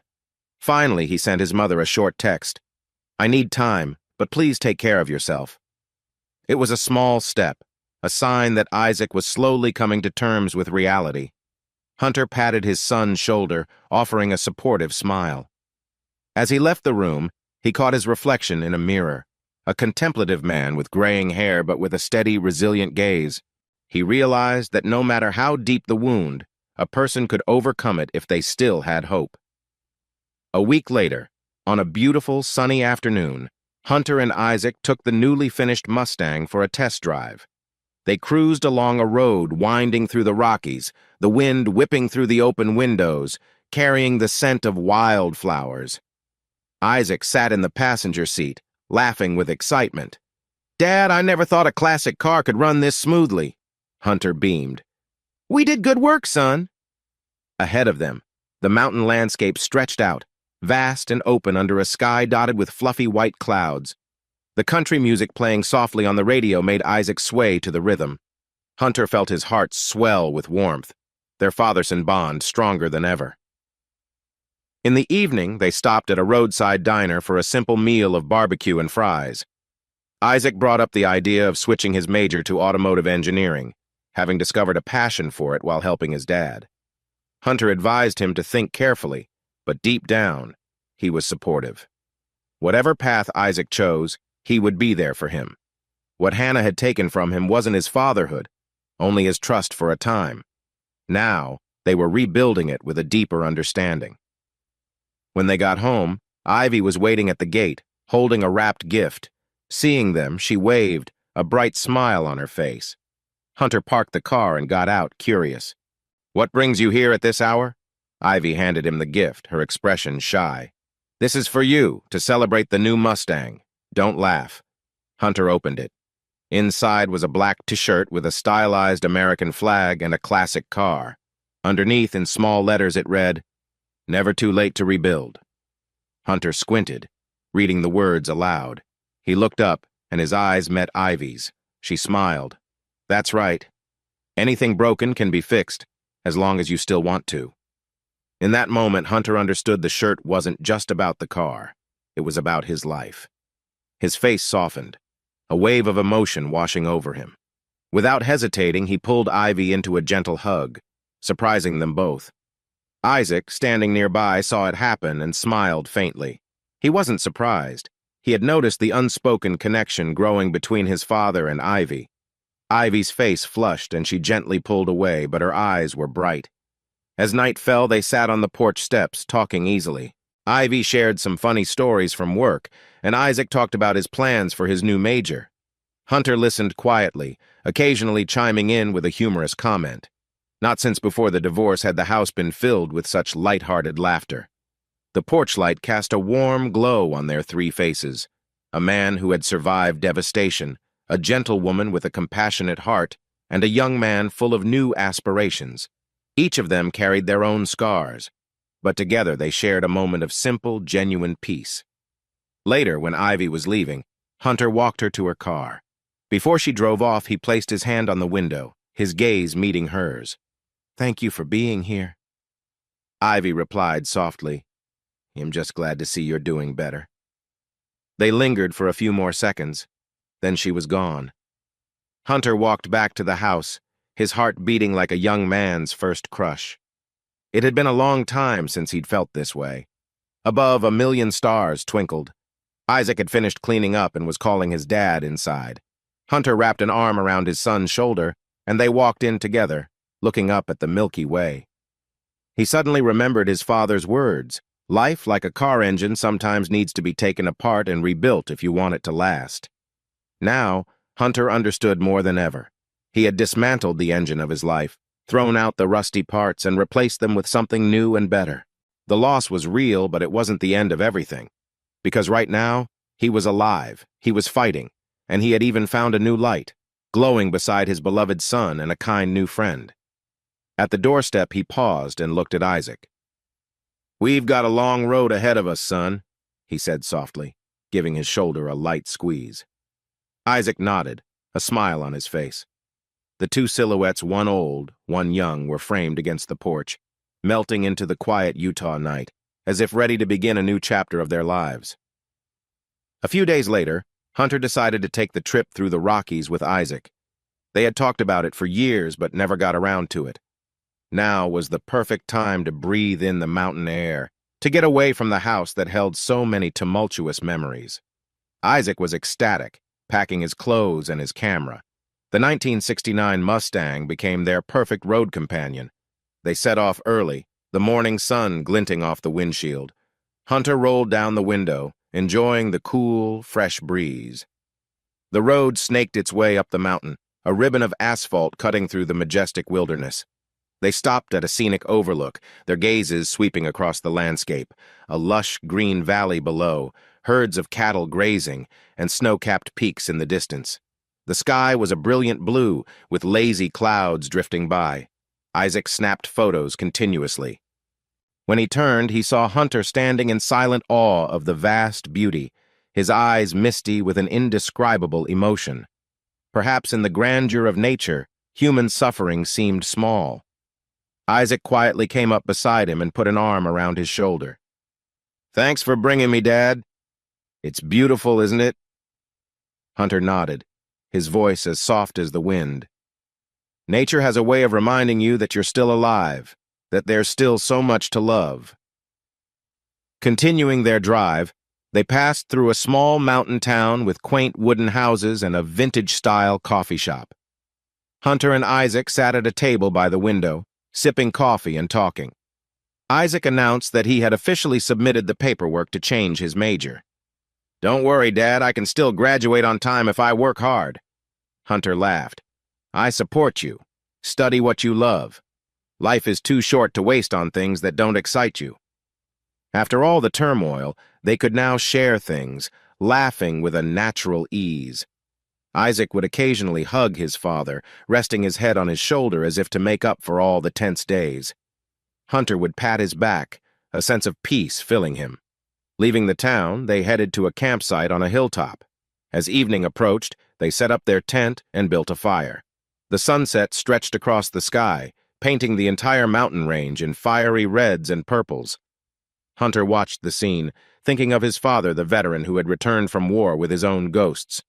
He had taught Hunter to appreciate the small things: a warm fire, the song of a bird at dawn. Now, Hunter was passing that on to Isaac. They sat by the fire, grilling meat and sharing old stories. Isaac suddenly asked, "Do you think Mom was ever really happy with us?" Hunter was silent for a moment, then nodded. "There was a time when your mother was wonderful, but sometimes people lose their way." Isaac stared into the crackling flames and whispered, "I hope one day I can forgive her. It's just not yet." Hunter placed a hand on his shoulder. "Take your time, son. No one can rush you." Night fell, the sky turning a deep, inky black, dotted with brilliant stars.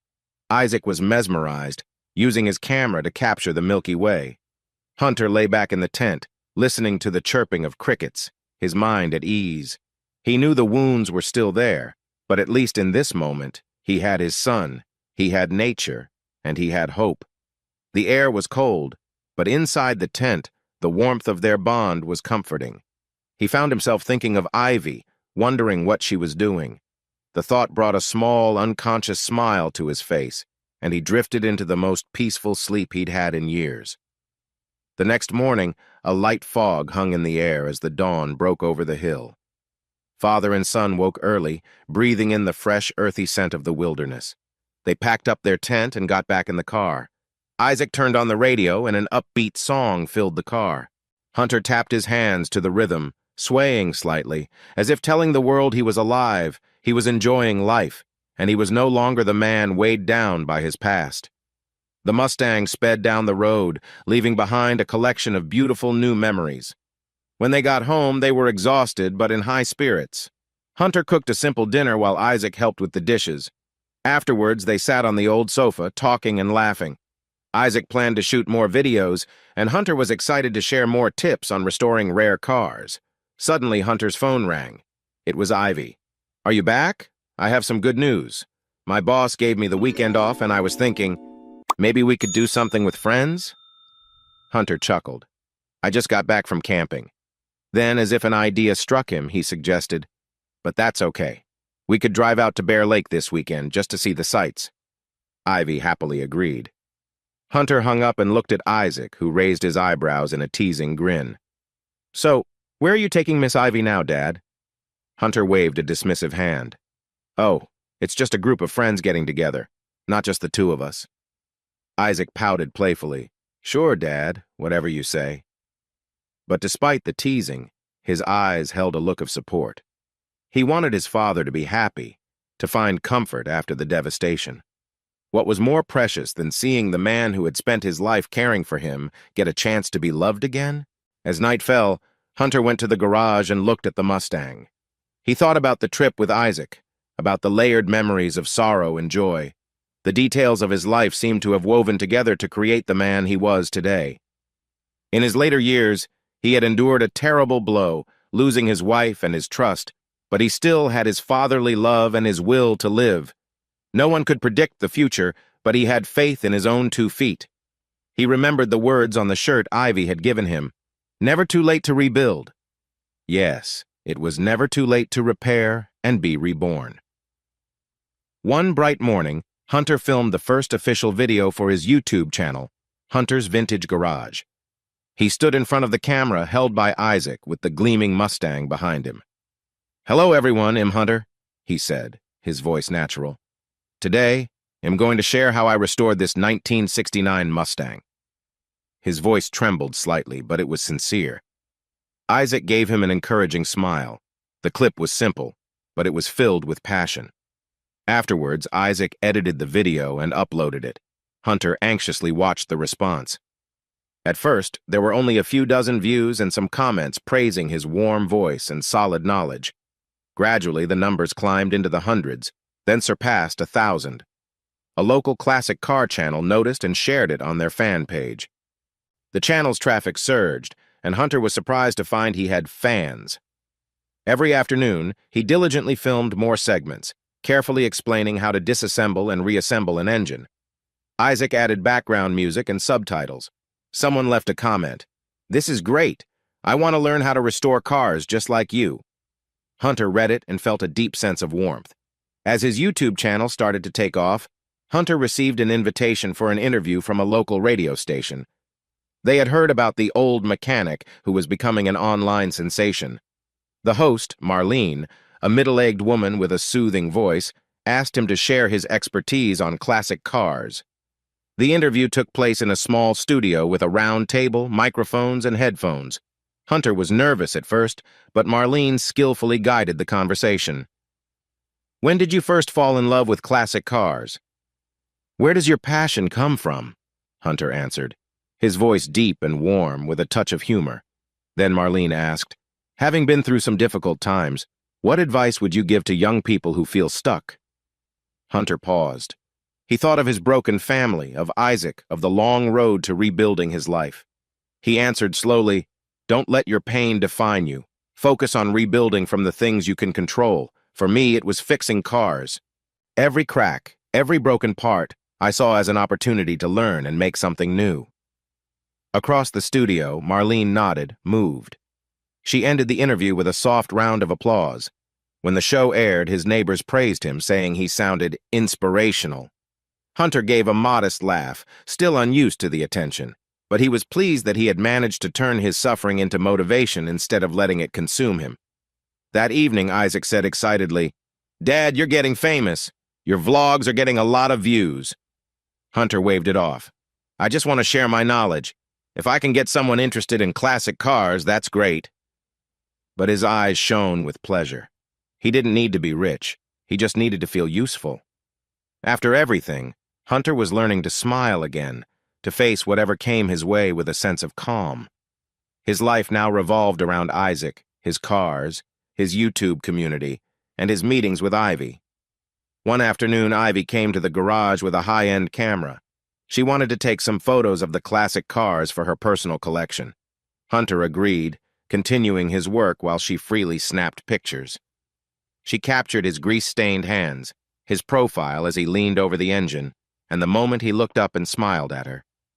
In the slanted afternoon light, dust motes danced in the air, creating a scene as beautiful as a film still. She showed him the pictures, complimenting the soul in his eyes. He laughed. "My eyes are just old." She shook her head. "Not old. They hold a lifetime of experience." As time went on, they shared more. Ivy would sometimes invite Hunter on short outings with her friends. Isaac joined a few times and quickly noticed the relaxed, easygoing atmosphere so different from the forced family gatherings of the past. Ivy was friendly, witty, and a good listener. The more time Hunter spent with her, the more he appreciated her. One evening, as he was walking her to her car, he gathered his courage and gently took her hand. "Thank you for being with me when things were tough." Ivy blushed slightly and squeezed his hand. They didn't say anything more, but a warm feeling filled both their hearts. Though they weren't officially in a relationship, Hunter realized he was starting to think seriously about Ivy. He would sometimes ask himself, "Do I deserve to start over?" The past still haunted him, but at the same time, he knew that if he kept putting up walls, he would miss out on the happiness in front of him. He also didn't want Isaac to think he was replacing his mother.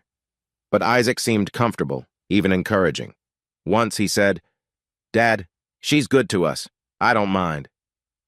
One Sunday afternoon, Ivy came over with a bouquet of lavender, which she placed in a vase on the dining table. The three of them cooked dinner together. Laughter filled the kitchen. Ivy wore an apron, Isaac helped out, and Hunter peeled potatoes. their playful banter filling the air. The smell of roasting meat mingled with the scent of lavender. There was no trace of the heavy weight of the divorce, no more repressed silence. It felt like a real family. After dinner, they sat on the porch and watched the sunset. The fading light cast a brilliant golden glow over the fields. Ivy leaned lightly against Hunter, and Isaac rested his back against his chair, his eyes half closed. In that moment, everything felt complete. Hunter let out a soft breath, grateful that life, despite its pain, had given him another chance to love.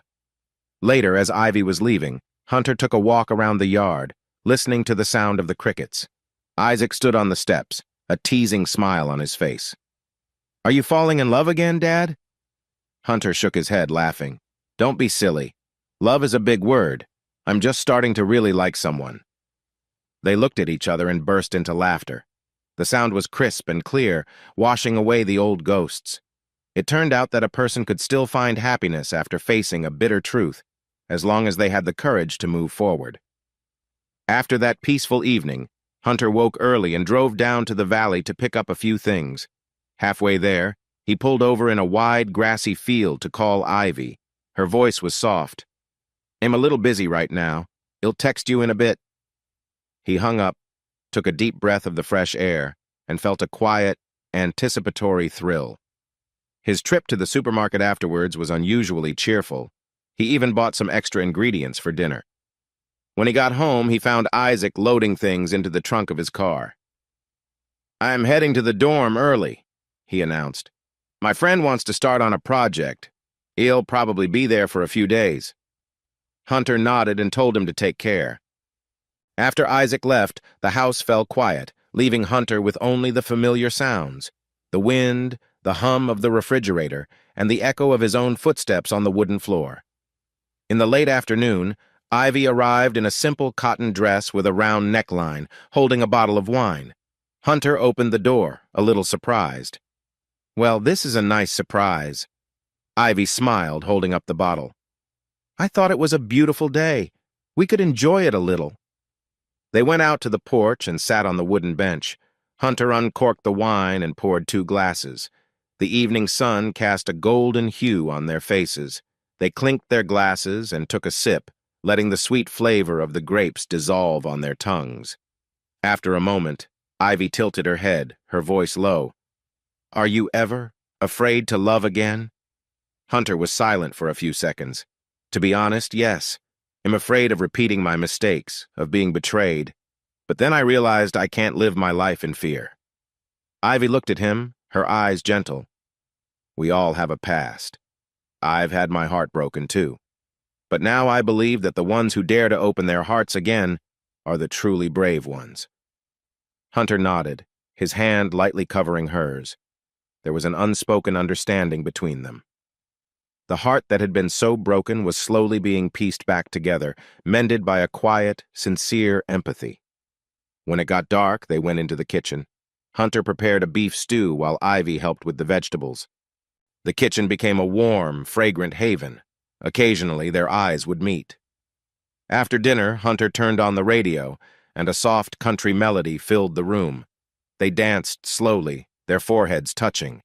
The yellow light enveloped them, marking a new, promising chapter. As the night grew late, Ivy said she should be going. Hunter took her hand and walked her to the door. In that moment, he leaned down and placed a light, fleeting kiss on her forehead. Ivy closed her eyes, feeling a sweet shiver. When she looked up, her face was flushed. "Good night," she said softly. "Good night," he replied, his heart pounding. The car door closed and she drove away, leaving behind a lingering, vibrant warmth. In the days that followed, Hunter and Ivy grew closer. It wasn't rushed, just a natural connection. Isaac was supportive, still teasing them good-naturedly. Seeing Hunter happy put him at ease. The family was now just the two of them, but at least they were living honestly, without any secrets. And perhaps Ivy's presence was slowly filling the empty spaces in the house. One afternoon, Hunter received an invitation from the VFW to speak on the topic of second chances after adversity. He hesitated, but then thought of it as an opportunity to share his story. That day, he stood at a small podium in the hall, his voice echoing through the microphone. Before him were a few dozen veterans and interested townspeople. Hunter cleared his throat and began.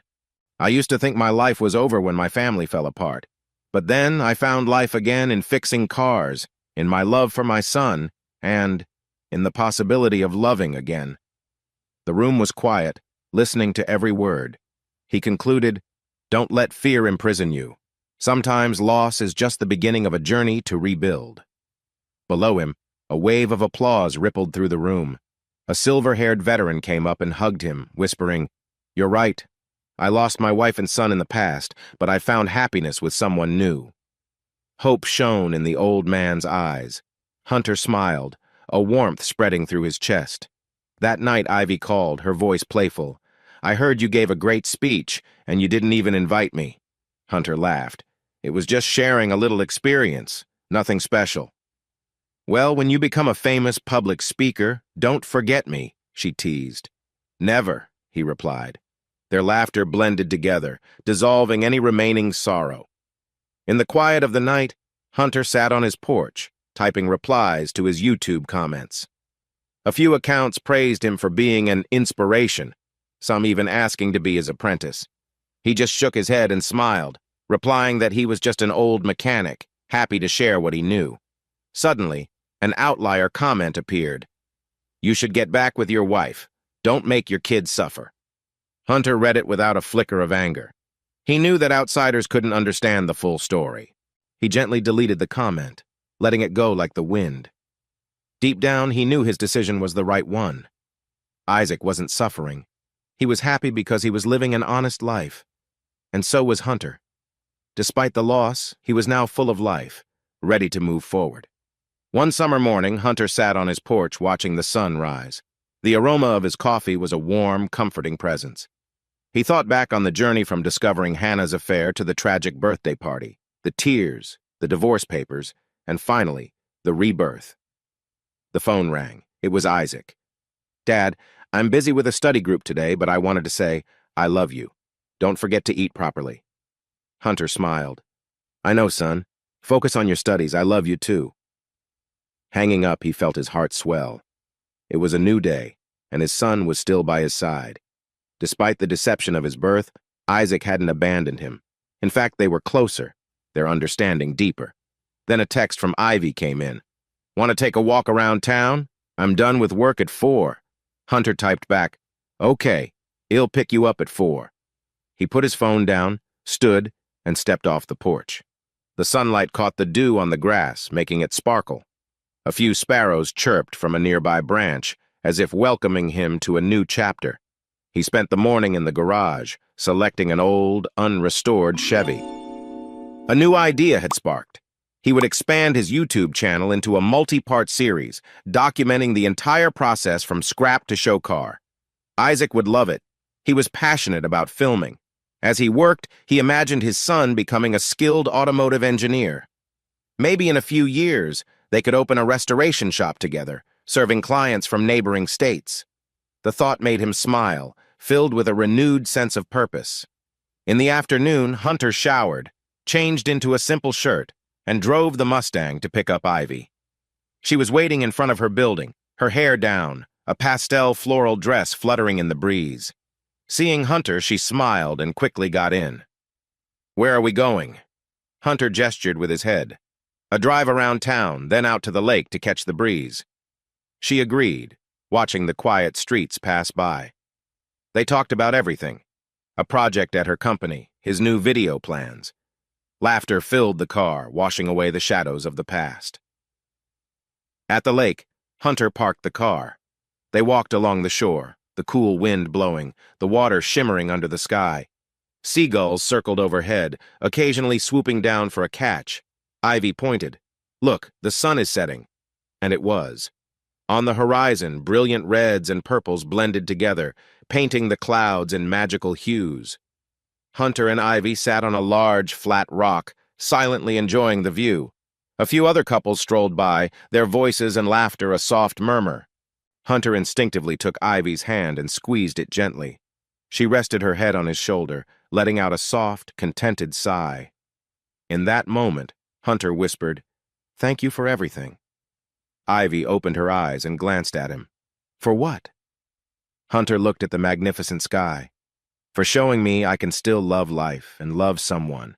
I used to think I was the unluckiest man in Utah. Not anymore. Ivy turned, her hand gently touching his cheek, her smile tender. And thank you for trusting me. They kissed a slow, warm kiss, a confirmation of their promising new relationship. As they left the lake, Hunter felt as if a great weight had been lifted. On the drive back, he would occasionally reach over and entwine his fingers with hers. The streetlights illuminated the road. They didn't say much, but the silence was filled with a peaceful, quiet happiness. When he dropped Ivy off, he got out and opened her door. Before she went inside, she hugged him again and whispered, "I believe we deserve to be at peace." Hunter held her, the sweet taste of her lips still lingering. "I believe that too," he replied. She smiled, said a soft good night, and disappeared behind her door. Hunter drove home, feeling light and hopeful. Along the way, he thought of Isaac, of their trip to the Rockies, of his YouTube journey, and of the woman who had just walked into his life. It all intertwined, creating a vibrant, colorful picture. Back home, Hunter made a cup of tea and sat on the porch. The crickets chirped in the summer night. He checked his phone and saw a text from Isaac. "I'm staying at the dorm tonight. Don't forget to lock the doors." He replied, "Okay, son," and put the phone away. Looking up, the sky was ablaze with stars. He wondered how long it had been since he last sat and watched the stars with Hannah. A very long time, probably. Now, the past was like a closed book. It held happy memories and painful betrayals, but in the end, he was still moving forward. He took a sip of tea and quietly murmured the words to himself. "She took the truth and twisted it, but in doing so, she set me free." He was no longer angry, only at peace, knowing he had been true to himself. After the storm, he was greeting a new dawn, not in suffering, but in forgiveness, rebirth, and boundless hope. Hunter took a long, deep breath, the scent of the night air filling his lungs. His life's journey wasn't over. In fact, it felt as if a more beautiful one had just begun. In his 60s, he had Isaac, a son, not of his blood, but of his heart, a community of fellow car enthusiasts, and the warm affection of Ivy. He knew there might still be obstacles ahead, but to him, they were just parts that needed to be fixed so the engine of his life could run smoothly and endure. It was never too late to love and to rebuild. Finishing his tea, Hunter stood and went inside, turning off the lights one by one. In the darkness, he pictured Isaac's smile, Ivy's face, and the encouraging words of his friends. He walked to the window, drew back the curtain, and looked at the stars one last time. A small smile touched his lips, a smile he hadn't found in a very long time. And in the silence, a voice from deep within soothed his mind. "I live, not in anger, not in pain, but in peace.